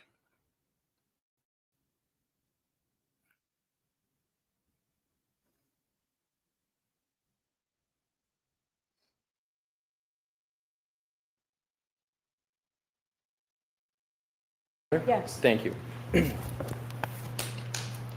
Dr. Welcher, am I correct in my understanding that you believe under your theory, the Lexus for event 1162-2 backed up 53 feet? Am I correct? No, it backed up a total of 87 feet. Okay, let's take your 87. It backed up a total of 87, okay? Correct. And your further theory is that it did so and reached 24 miles per hour, correct? Correct. And you stated you have an understanding of a certain number of people, and I don't want to talk about the inside of the house, but just that were at 34 Fairview between roughly 12 and 1 a.m. Do you have an understanding of that, sir? Approximately. I believe I do. And what is that number? Do you want them, people that were there for that entire window of time or Yeah. just? Yes, 12 to 1. Oh, So Mr. Alessi, just move to the last question. Right, sure. So, sir, did you assume that there were cars parked out front of 34 Fairview at that 12 to 1 o'clock window? Did you assume any cars parked out front? the entire time? No, I'm just talking 12 to, yeah, any time between 12 and 1. Did you make any assumptions whether there were cars parked out front on the roadway at 34 Fairview? Did you make any assumptions with regard to that? At a point in time, there was a vehicle behind it. I'm sorry, There was a vehicle behind it. just one? That is my understanding. In terms of on the street, is On your the street, question? exactly. Yes. And what, do you remember the type of vehicle? Yes. What kind of vehicle was it? An F-150 pickup.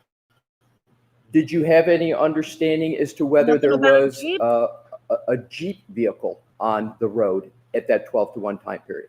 I had seen testimony somewhere to that effect, but the majority of the testimony was there were no other vehicles. But you did see testimony that there was also a Jeep type vehicle on the front, out the front of 34 Fairview between 12 and 1. Is that what you're recalling? So I'm going to let that answer stand what he's just testified to. Just go ahead and. Okay, so Dr. Welcher, what I want to do is to have you, using your data, you say 87 feet for the backup, correct? Correct. 1162, up to 24 miles per hour. Isn't there a likelihood, if there is at least one vehicle out in front of 34 Fairview, that there would be a collision of the Lexus SUV with a vehicle out front? No, the vehicle had left prior to the end or prior to event 1162-2. What information do you have with regard to how many vehicles are in front of 34 Fairview at between 12 and 1? So I have Miss Reed's interview statements. I have statements of a number of witnesses. I don't know if I'm allowed to say the names. Let's not. I was just gonna say, let's not just number of vehicles. Okay, so I have a number of witness statements at multiple statements from the same witnesses at different times, indicating the path and following the Lexus to the house and then leaving before the event. Assume that there were vehicles, at least one vehicle parked out front of 34 Fairview. Is there a likelihood that given 24 miles per hour over 87 feet, is there a likelihood that there would be a collision given the weather conditions as you knew them to be at that time? Well, the weather, I don't think necessarily plays into whether there would be a collision or not, but we know it backed up 87 feet.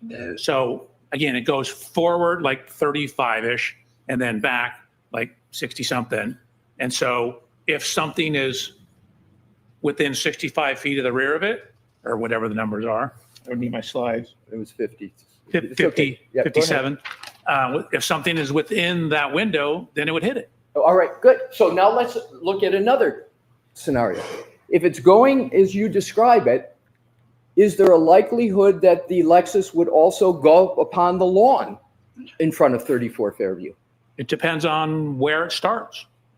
You have an opinion, don't you, as to where it starts? No, I do not. That's actually why I have that diagram showing it off to the side.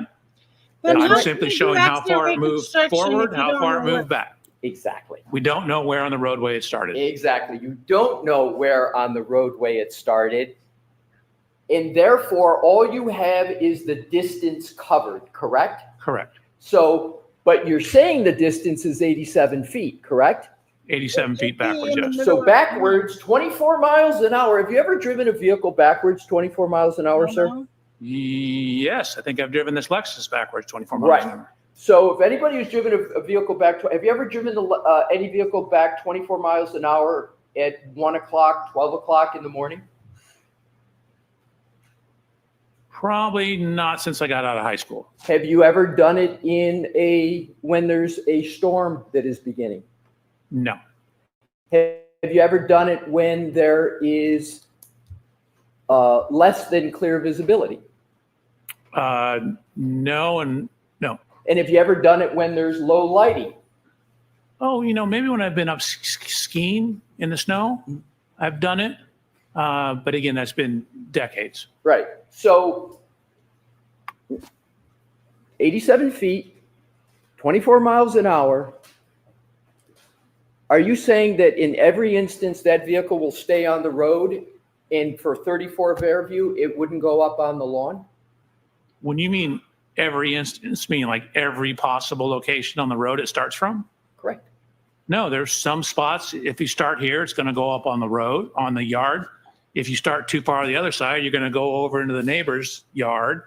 So it depends on where you start. Right. And so in given the conditions that we've just described, right? Conditions the weather, have nothing to do I with where need you to start. finish my Hold question, on. sir. Only one at a time. Yes, ma'am. Let him finish his question, please. Given the conditions that you've described, it is reasonable to conclude that that vehicle, under your parameters, would have gone up on the lawn. Is that a reasonable conclusion? No. So you don't think there's any possibility that could occur a vehicle going 24 miles an hour at this location, 87 feet backwards, in the dark, with wet pavement at a minimum, and low lighting? You don't believe it's possible for the vehicle to, under your scenario, to have gone up on the lawn? That's not So possible. your first question was reasonable, and I said no. Now you're asking possible. It, of course, is possible. Whether it's reasonable or not, I'd have to know the starting position. Right. If it's very close to the side, then it could be reasonable. If it's further towards the middle of the road because snow is building up on the side of the road, then it's probably not as reasonable. I would need more information to be able to determine whether it's reasonable or not. It's certainly possible. It's possible it could have shot off into space as an engineer, but not probable. Oh, you think it's possible that it could have been shot off into space, sir? As an engineer, it's a possibility.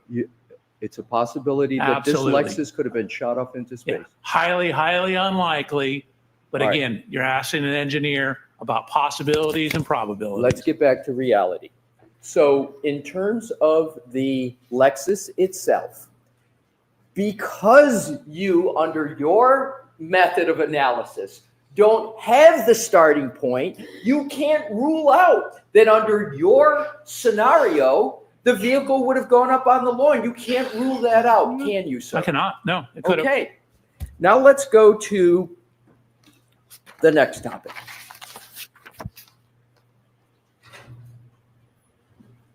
If we could, Your Honor, have Exhibit 168 published in evidence, which is now under the 167.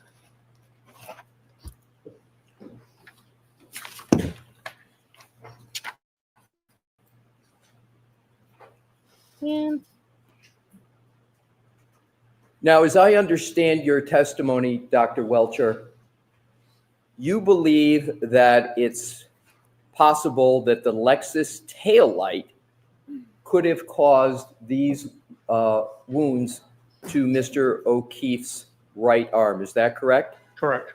And more specifically, it's your belief that the lacerations would have been caused by the vehicle scratching Mr. O'Keefe's arm as it drives past him. Is that correct? I don't know. I'd characterize it that way. What happens is, there's 6,000-pound vehicles coming, and he's standing on a, icy, snowy roadway area, and it's going to contact him and move his whole body and induce rotation. Right. So it's going to contact him and, under your theory, induce rotation. So wouldn't such a movement of the car relative to his right arm result in horizontal injuries to Mr. O'Keefe's arm, as can be seen on his bicep above the elbow? So could we pull up one of my slides to address this issue? Sir, I'd like to answer your question with a slide that I have that addresses this exact point. I'd like to stay with this slide, Dr. Welcher, and see if you can answer my questions off of this slide. So I'll repeat it. Sure. Do you agree that the injuries up at the upper part where you're familiar with the bicep brachialis? I am. And aren't those two up at the top, right over the bicep brachialis? They're actually about midway between the biceps and the triceps. Right. So you know which two I'm talking about, the two up there. Can you just use your laser pointer just so we're talking about the same two? Do you have one? I'll give it a try, but the upper ones. I know it's not your fault, but on the sometimes it image, doesn't the show. upper left. I mean, Yes. technically, the ones right to the right of that are also on the biceps and triceps. Right, but The I'm talking. biceps goes all the way to the elbow, so do the triceps.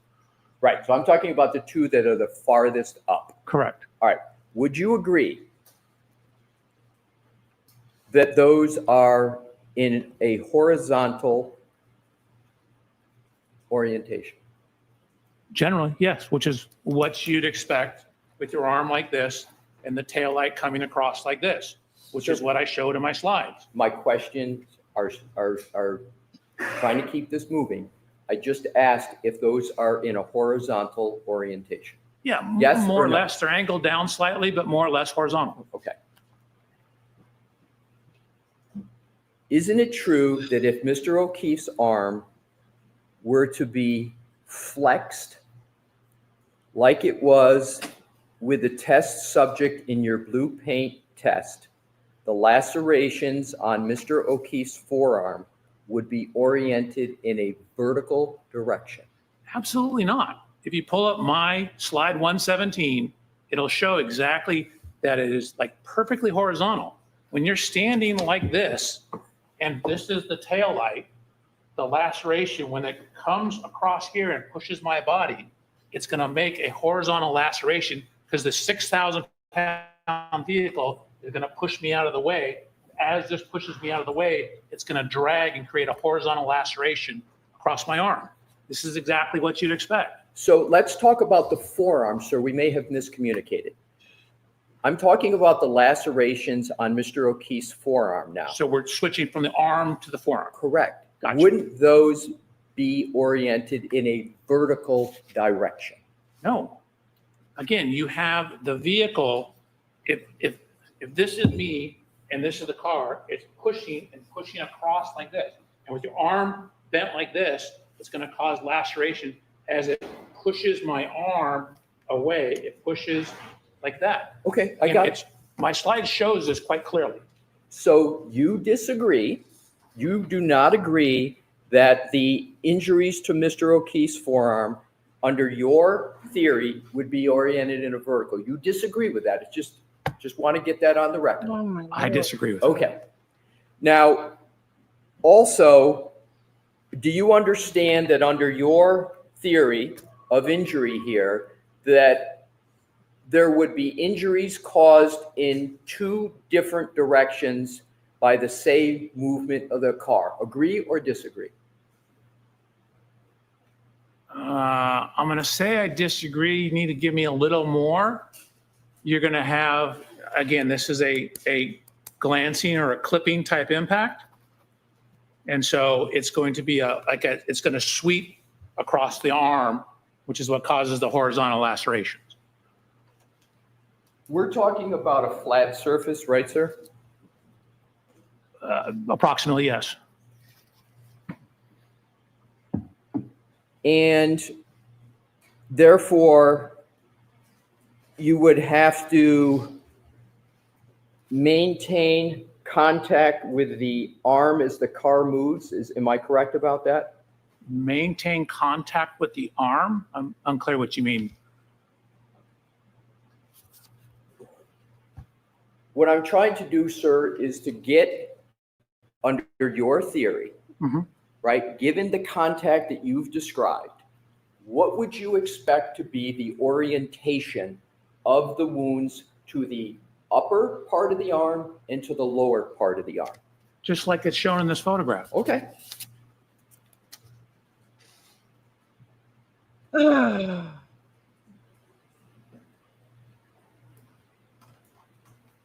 That's crazy.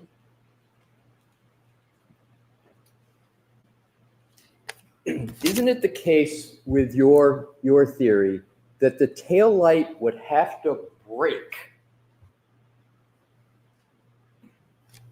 And after the break, the arm would have to maintain contact with the arm as the car moves.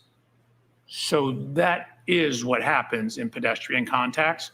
There is a contact duration.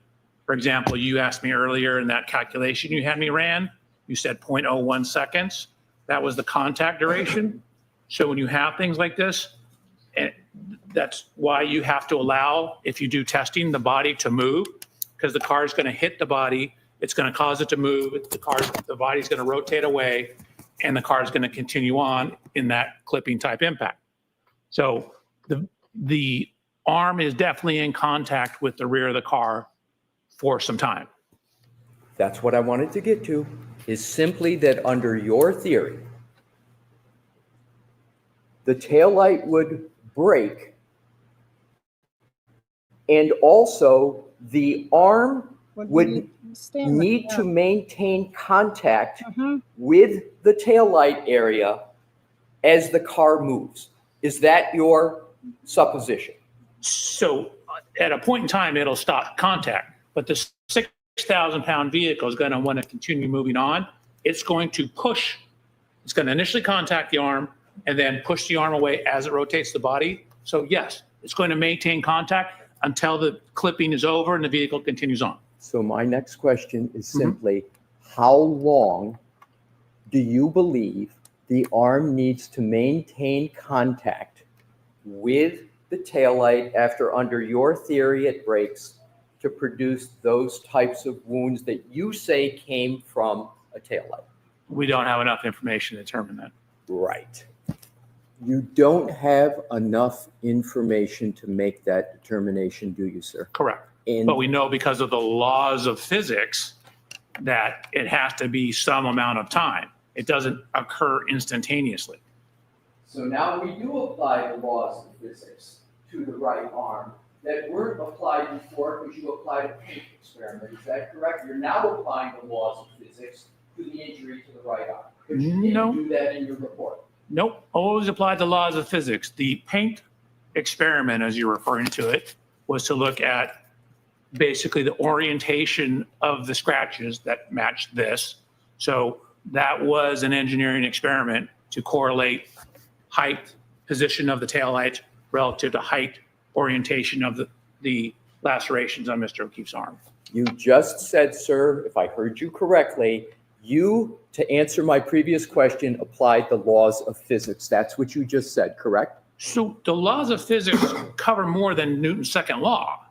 There's a whole law of physics. The whole field of physics is a broad subject. So a simple measurement of height is a physical measurement.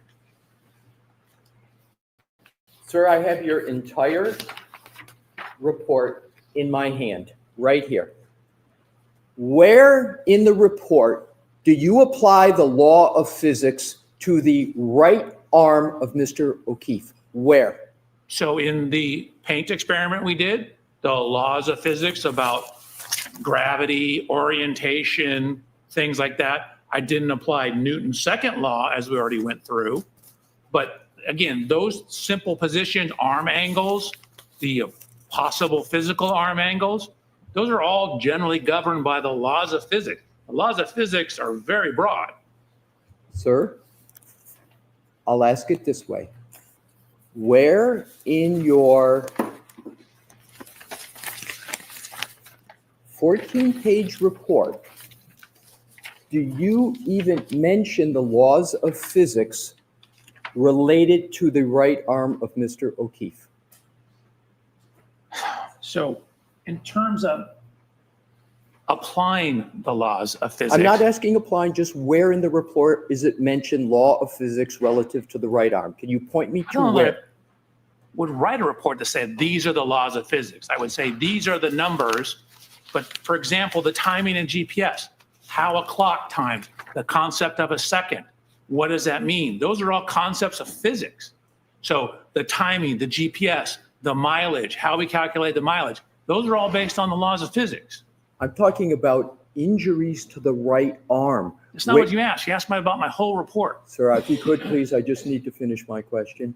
Where in your report do you use any laws of physics in connection with injuries to the right arm of Mr. O'Keefe? Can you point me to a word or a page in your report? Yes.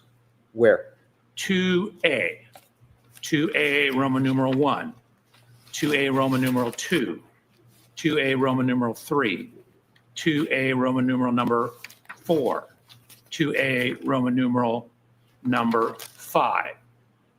Sir, I followed all of it, but what I'm asking about is where in all of what you just mentioned is the word right arm? I'll take what you just said. Where in 2A and all of those is the word right arm? Where is it? Oh, sorry, it's in number 3. So let's go to 3.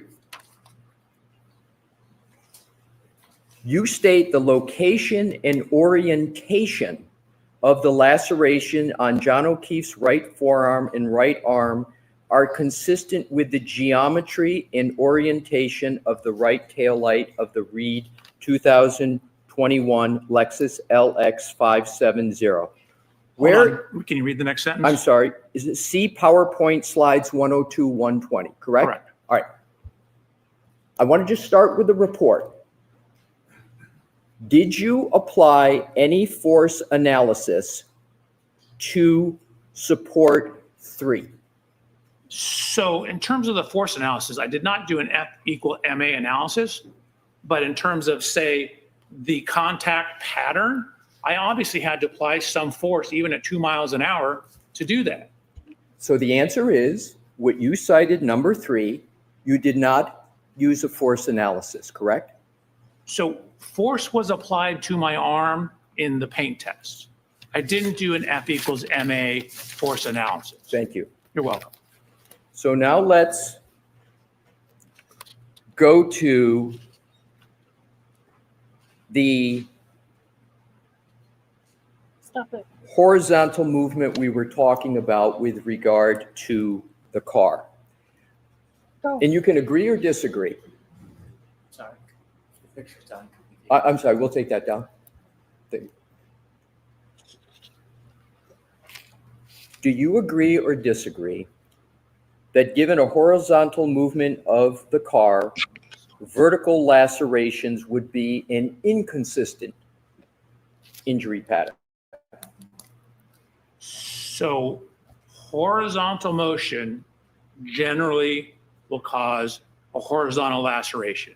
You can get what are called stellate, which are a blunt force, and it causes a splitting of the skin as well. But generally, when the vehicle is clipping or running horizontal across it, it will generally cause horizontal lacerations. But when you have a fractured taillight, you can get pieces going off in other directions. So it's not necessarily going to be perfectly horizontal. So my question is, not with clipping, you keep inserting clipping into my question. My question is this. Got a headache. If you're given a horizontal movement of the car, do you agree that it's more likely than not that vertical lacerations would be an inconsistent injury pattern? I'm trying to help you, but you got to give me more. So, like, is it a clipping contact or is it not a clipping contact? Is it a direct in the center of the car impact? Okay, are there only 2 variables you need to No, answer the question? But this is a good start. All right, so let me do it this way. You can't answer the question on a general basis of whether there's horizontal movement of a car, whether vertical lacerations would be an inconsistent injury pattern. You can't answer that question without more information. Is that your answer? So generally, again, horizontal motion should cause my horizontal God, it's like lacerations. going deep. But again, it depends on what's being hit. Okay. So for example, if I have something that bends as a result of the impact, it could bend up and create a vertical laceration. So you would agree, based upon what you said, that generally horizontal movement of a car would be expected to cause horizontal lacerations. Just answer Generally, the freaking okay. question. Quit Now, arguing. during your blue paint test, the blue paint was featured more predominantly See, on guilty your upper mind will arm make than your you think forearm. like, Is that correct? Oh, they're trying to trap me. That's a guilty mind. I think it depends on the tests. Oh my God. Do you want, we bring up a slide? Will that I'd help love to you? bring up a slide. We're going to be running the thing, so we'll just bring one up and you tell me whether this slide works for you, sir. Do you want me to tell you the slide I want? If we could Oh, take now a shot at you- it first, and then we may ask you for it, but I think we've got a slide for you. And what number? Dr. Welcher, 111 is on the screen, sir.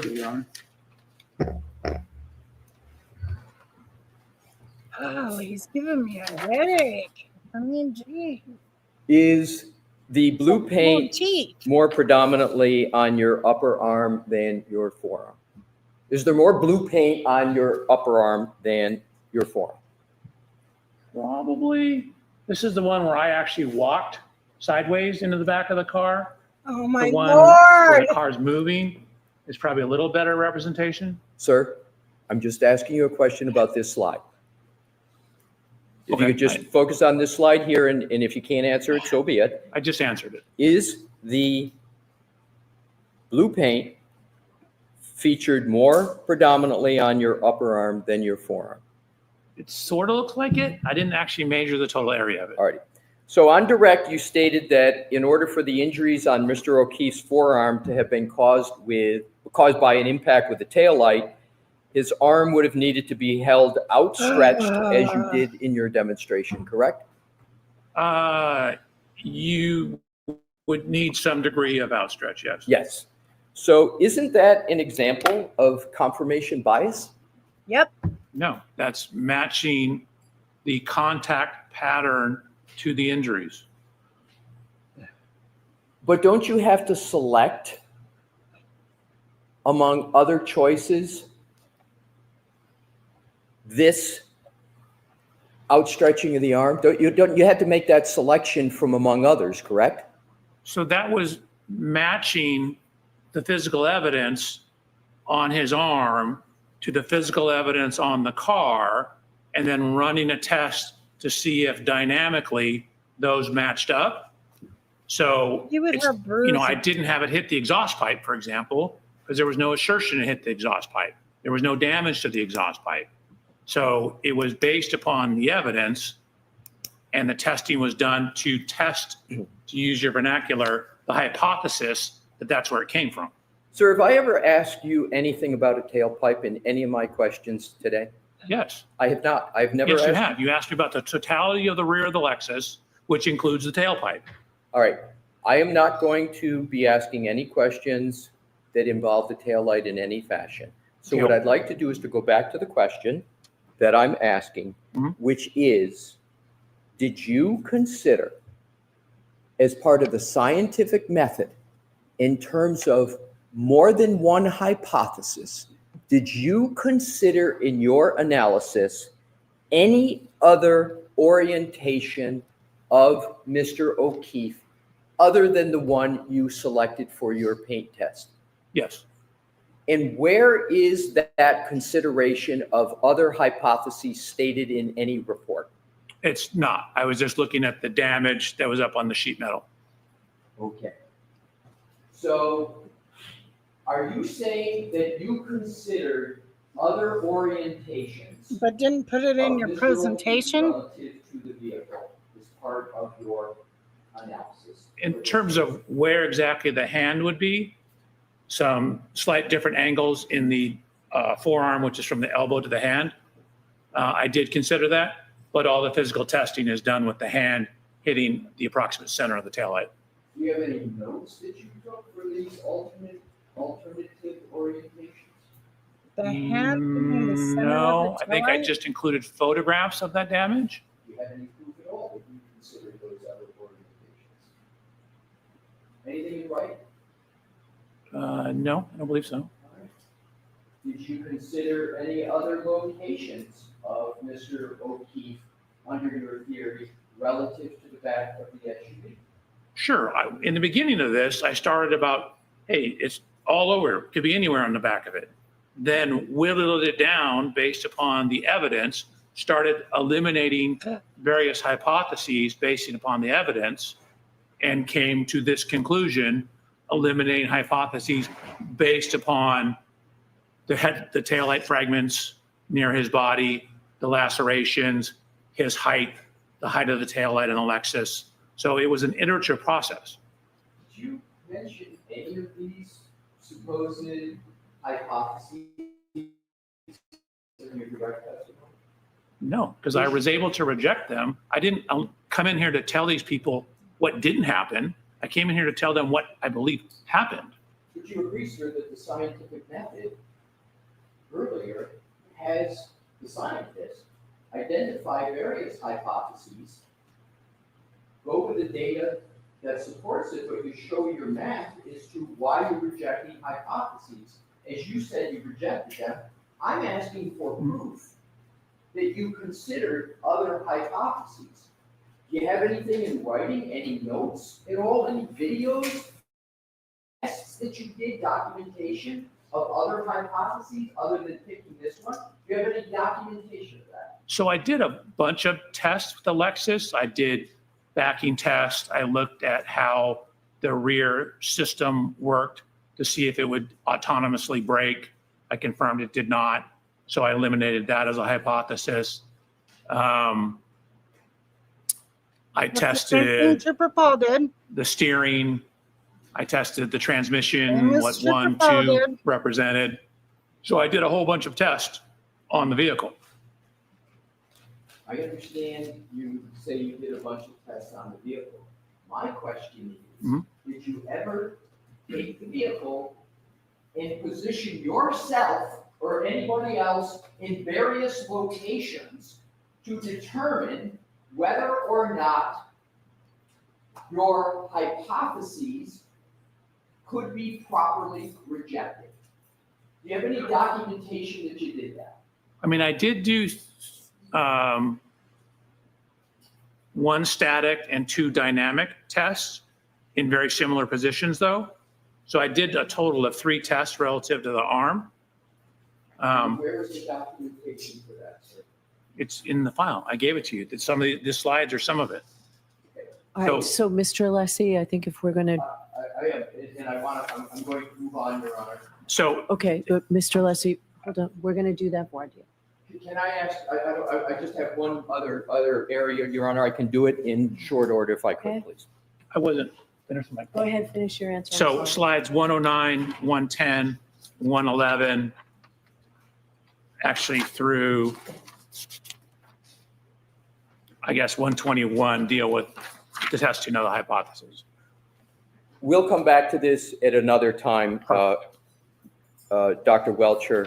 So what I want to do is to finish up on this point. So is it your testimony that no part of what you did in selecting this area, no part of it is confirmation bias? You say there's no confirmation bias at all in what you did. Is that your testimony? That's certainly my goal.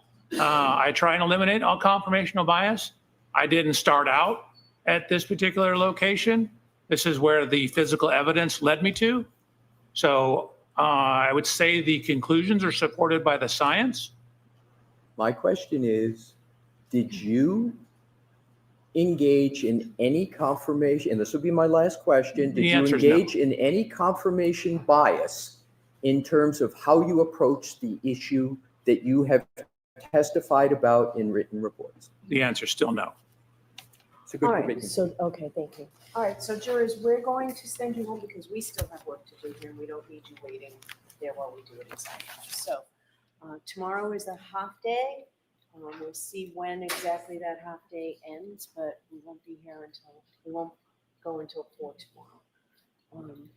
Those 3 cautions: do not discuss this case with anyone, don't do any independent research or investigation into this case. If you happen to see, hear, or read anything about this case, please disregard it and let us know. 4th admonition, please be very careful with your social media use. We'll see you tomorrow morning. Rise to the jury. Stay here? Yes.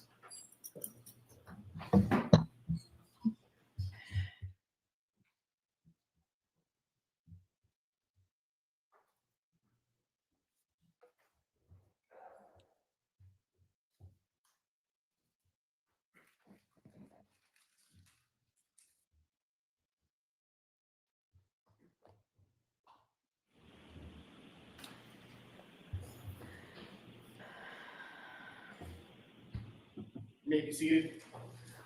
All right. Okay, Mr. Alessi, it's your voir dire. If I have a moment, Your Honor, to switch.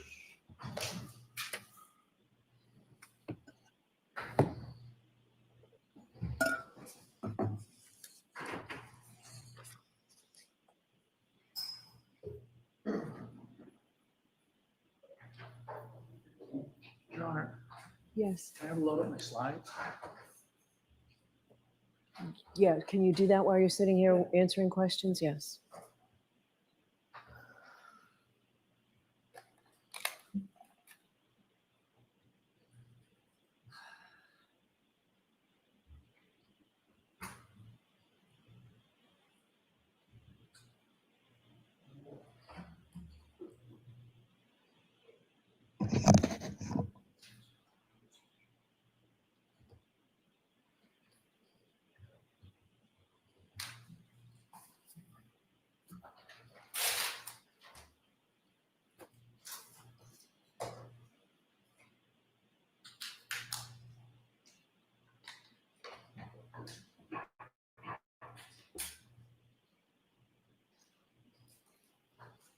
I'm going to start, Your Honor, with regard to the true or false. Okay. And we're on a very limited schedule here. Okay.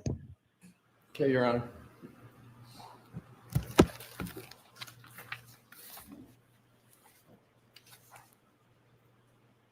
Mr. Wilk, with Your Honor's permission, if we could pull up the January 30th, 2025 PowerPoint of Dr. Welcher in slide 36.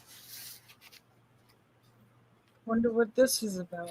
Mm-hmm. You see that, Dr. Welcher? Do you recall that from your January 30th, 2025 PowerPoint? I thought I had replaced the video on the left-hand side by the time I produced it. Sir, I got to don't go through recall this that. quickly. That image is a drone image on the left, correct? Oh, correct. And you had that in your original report, but you removed it in subsequent reports, correct? Correct. Where did you get that drone image from? It was in the file. Wasn't it in the CARS report of Trooper Paul? I believe it was. So you took that drone image from the CARS report of Trooper Paul, correct? Correct. Let's, if we could, Mr. Woke, go to diagram 1. Do we have that electronically of Trooper Paul's report?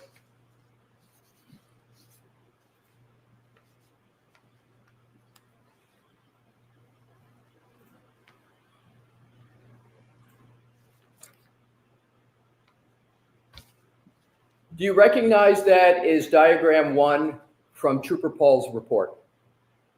Yes.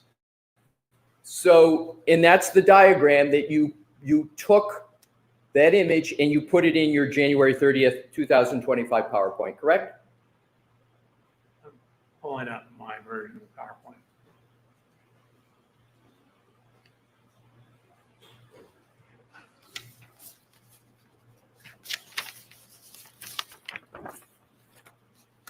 Yes, that's correct. Okay, if we could take that down, I'm going to go to the next example.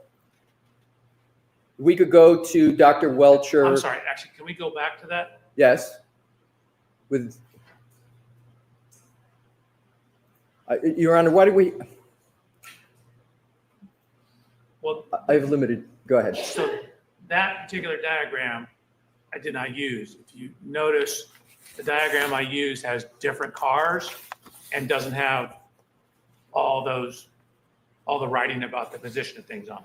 I am going to now, Your Honor, have to take the time to go to Trooper Paul's report. We have the hard copy of Trooper Paul's. Would you turn the lights on, please?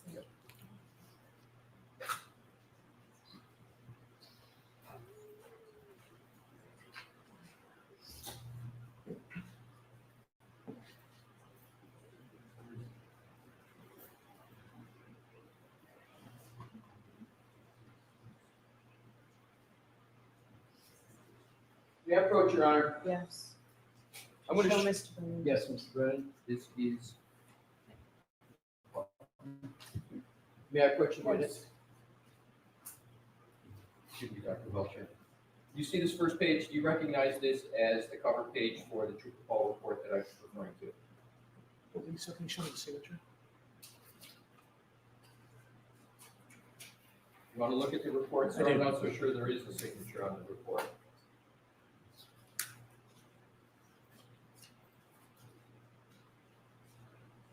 Signature block right here. Yeah. Trooper Paul, page 16. I have that. Yes. Thank you. You're welcome. Now, what I want to do is to go to diagram 1. And if I could, Your Honor, republish what was just up. I'm showing you diagram 1, sir, and I'm asking you, is that the image from Trooper Paul's report that you then used to put into your January 30th slide presentation? No. See all the writing on here, the glass cup, all the dimensions here. Here's my January 30th one. None of that stuff's here. There's different, none of this stuff is here. Isn't it the case that this is cropped more and there's a larger picture of the same image, or not? See this tree? Yes. See these trees? Yes. See all these measurements by the trees? All Yes. these? That's right here. Okay. Those do not show up on my image. Let me go to a different method then to do this. You have an image Can we go, Mr. Wolf, to the January 30th presentation? Slide 36. Correct. Where did you get that image from that's in your PowerPoint presentation on the left? I think it was from the file, a satellite image from the file. What part of the file, sir? I actually don't know at this time. How close is the image on diagram 1, the drone image, to the image that you can't now recall where you got it from for your slide presentation? Are they similar? So that one has a whole bunch of measurements and ID on it, but the underlying image is very similar. It's probably the same one. Right. Yes. You're welcome.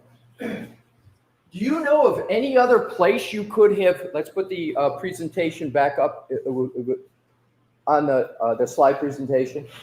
Do you know of any other location other than Trooper Paul's report that you could have got that drone image from? No, I'm not sure I got it from the report. I recall getting it from the file. My question is, do you know of any other source other than Trooper Paul's report that you could have gotten that drone image from? So this image is not in that report. It's not my Yes, it is. You asked me anything but the report. That image is not in that report. Did you get the drone image from any file from the Massachusetts State Police? Yes. Okay.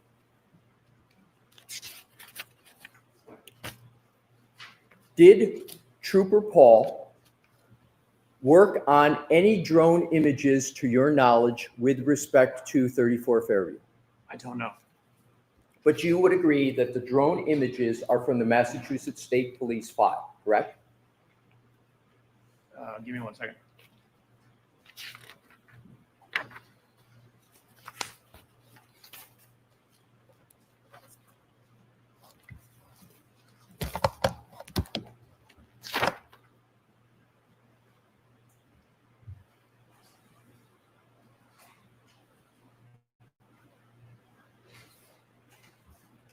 Sir, let me know you've had a fair opportunity to answer that question. Yeah, give me a second.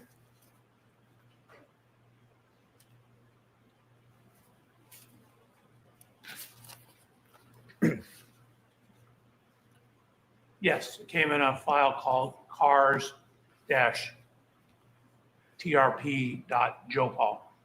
Okay. So it came from, and that's the report of Trooper Paul, correct? No, these are drone images that are not in the report. No, I'm saying what you just read. Can you repeat it again, what you just read, where it came from? I read you a folder Yes. that contains a bunch of things, including the report. Understood. That image is not in his report.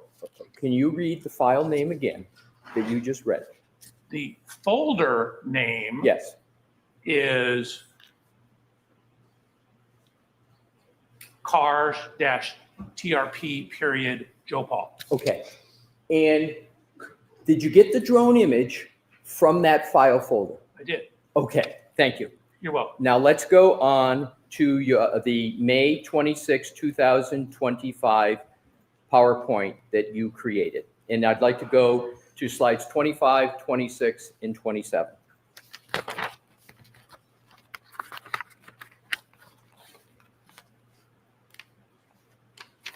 Have you discussed with anybody today at all the source of what is depicted up on this slide?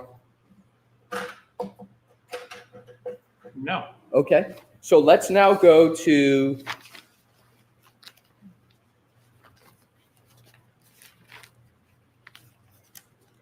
where did you get you see the larger chart to the left there in the, looks like mostly a rectangle. Do you see that, sir?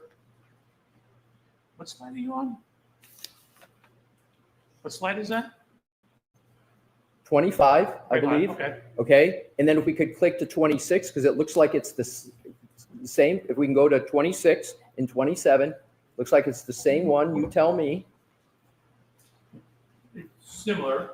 Similar, okay. Yeah. In 27, Correct. see the same or similar one there. Okay. These are all from Google Maps. Well, my question is,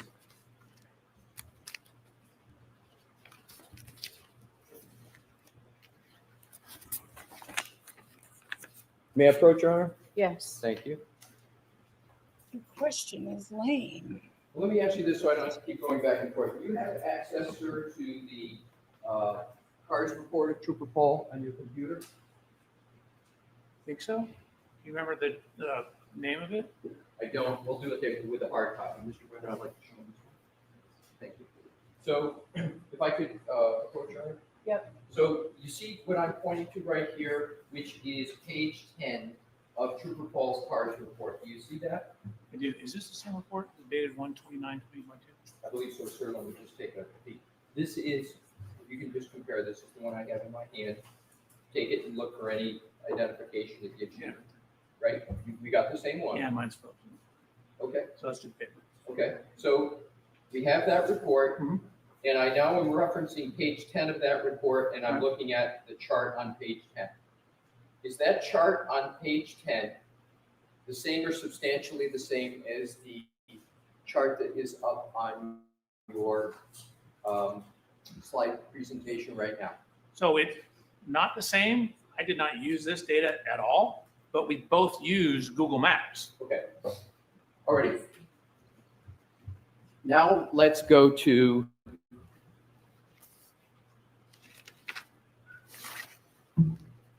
your, continuing on the same slide. If Mr. Woke, we could go to slides 22 and 23. Okay, and this will be the last on this, Mr. Lessie. If you want to get to the autopsy photo, we're wrapping this all up at 4:10. Okay, Your Honor.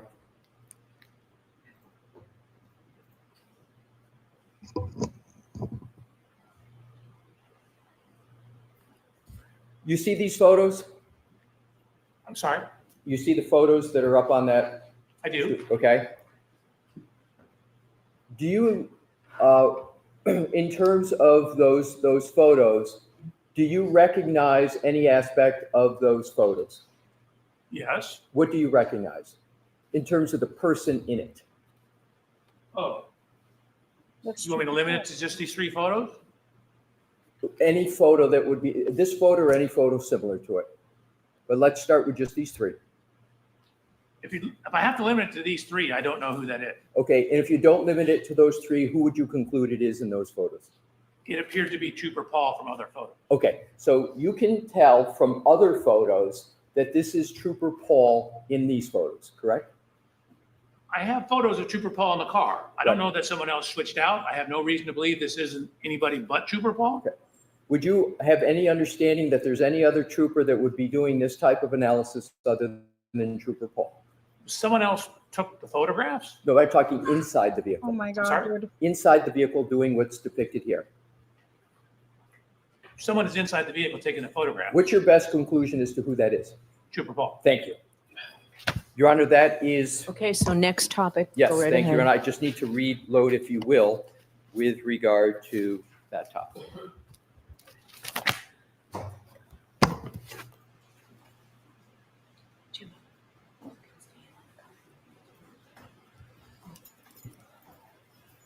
Confirmation bias.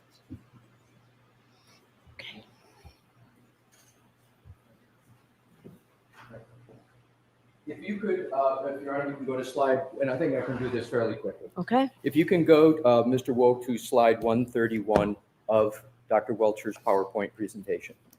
And it's now 132. I don't believe that's the right one. It's the, One before that. yep, I think you're, yeah, okay.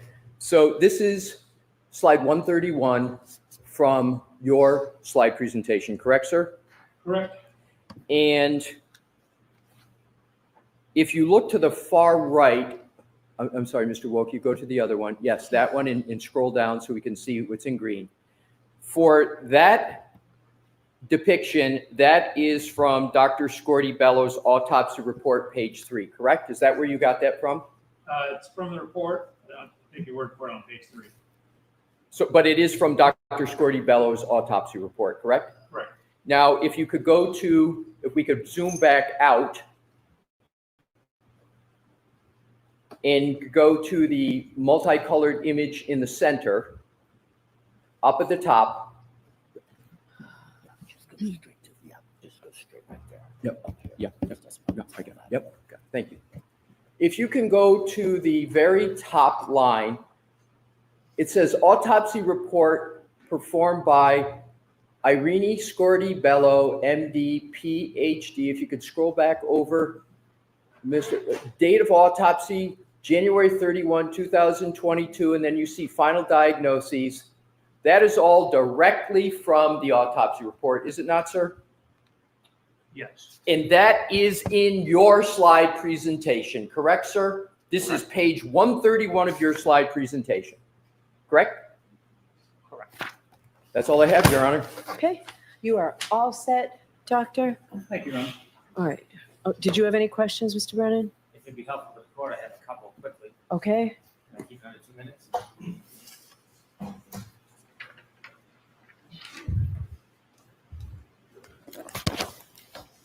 Dr. Welcher, you were shown a photograph of the street of Fairview Road. Did you know that didn't come from Trooper Paul? It came from the CERT report, and Trooper Paul then took it from the CERT report and put it in separately in his presentation. Did you know that? I had no idea. I just was given it as a folder. And the photo you were using, it didn't have the markings that Trooper Paul put on his report, did it? It did not. When you used that photo, was it because you were borrowing, relying on, or using any of Trooper Paul's reports for your conclusions or any of your decisions or analysis in this case? Yes, Did he not was. use his report at all. It was simply limited to the use of the photo to show a different demonstrative issue. Correct. And then when you saw diagram 1, again, that was different than what was used in Trooper Paul's report because it had absent in it all the writing. Isn't that fair to say? That's fair to say. Did you rely on Trooper Paul's analysis or conclusions in this case for your conclusions and your analysis? Not at all. Is that why you went and downloaded the information and looked at the car and did everything individually, separately, and uniquely from Trooper Paul? I wanted it to be independent in my analysis. Regarding Dr. Scorti-Bello, did you ever consider her conclusions regarding manner or cause of death as a basis for your analysis and conclusions? Yes. And when you considered her analysis, did you consider the conclusion of undetermined cause of death? Was that part of your analysis? Oh, no. I was using like the skull fractures, the description of the injuries. So you were considering the information in her autopsy report? Correct. How about her conclusions? Did you rely on her conclusions to do your studies or any analysis in this case as far as cause of death or manner of death? Only I thought I said blunt force trauma and hypothermia. Okay. Regarding her conclusions why can I about whether this ask was caused by a car accident or not, did you consider that as the basis of your opinion? No, I wouldn't take a person like that. They can answer the question. Did you ever for have me, a conversation with Dr. Yes. Scorti-Bello about her expertise limitations? No, I would want a biomechanical analysis. Was your opinion regarding the collision in this case, did it have anything to do whatsoever with Dr. Scorti-Bello's conclusions regarding cause of death, whether it was accident, undetermined, or homicide? No. Okay. Thank you. Yeah, Your Honor. All right, one question. Can we just wrap it up? I'd like to hear you argue, but we don't have time, so I'm just gonna I have decision. two questions, Your Honor. You put in your slide presentation information from the autopsy report of Dr. Scorti-Bello for a reason, correct, sir? And that reason is because you considered the autopsy report as part of your analysis, correct? Baby. So I considered portions, which are the portions I Where are included you? here for the autopsy report. And part of those considerations were the final diagnoses. We can put that back up, Mr. Woke. But you recall the slide that you had has the final diagnoses of Dr. Scorti-Bello, and you put that in your slide presentation because you considered that as part of your analysis, else it wouldn't be in there, correct? So the final diagnosis is in there. There's a line, then it says cause of death, and then manner of death. Right. The things I highlighted are the things I thought were important. So the highlighting on slide 130. So the final diagnosis, again, does not include cause of death. It does not include manner of death. There's that horizontal line demarcating those. The important things that I was looking at are the under or highlighted, which is why I highlighted them. Exactly. So the ones that you highlighted, you considered are from the autopsy report. That's why you're highlighting them, right, sir? You Correct. considered that. Correct. Thank you. No You're welcome. questions, Your Honor. I All right. appreciate that opportunity. So I'm not going to let you argue now. I'll hear you very briefly tomorrow before we stop. But Mr. Lessie, how much longer are you going to be tomorrow? If I could have a moment, Your Honor. I'll Yes. give you, my best estimate.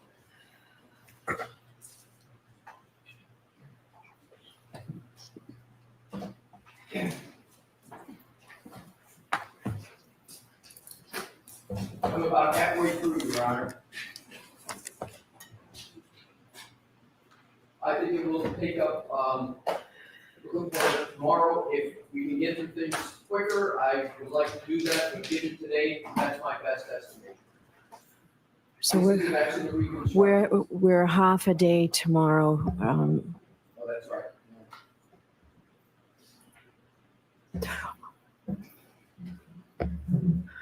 So it may be that we have a 20-minute break tomorrow and we finish up by 1:30 by going straight through.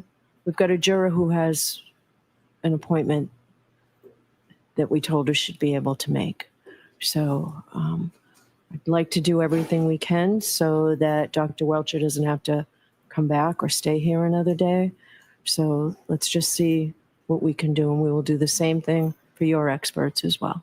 No, I understand, Your Honor, and I respect everything that Your Honor is saying. I must say, Your Honor, to state the obvious, this is a key aspect of the case, and we've got to be able to proceed through with the questions. He covered a lot on his direct and he probably. And I'm not asking you to curb it. I'm just hoping that we can do it. So I will ask you tomorrow at a certain time to see whether we're able to do it with the 20-minute break and finish. Fair enough, Your Honor. Okay. That would be my answer at that particular point. Okay. All right. Thank you. All rise for the court, please. Thank you, Dr. Welcher. Thank you, Your Honor. Can I step down? Wow, that shit is crazy. Anyways, all right. Thanks everybody that came by, hit the like, shared the live, commented, subscribed if you haven't. I'm on the road to 1K. I really appreciate it. Let the ones you love and care about know that you love and care about them, because tomorrow's not promised. And everybody stay blessed. Bye.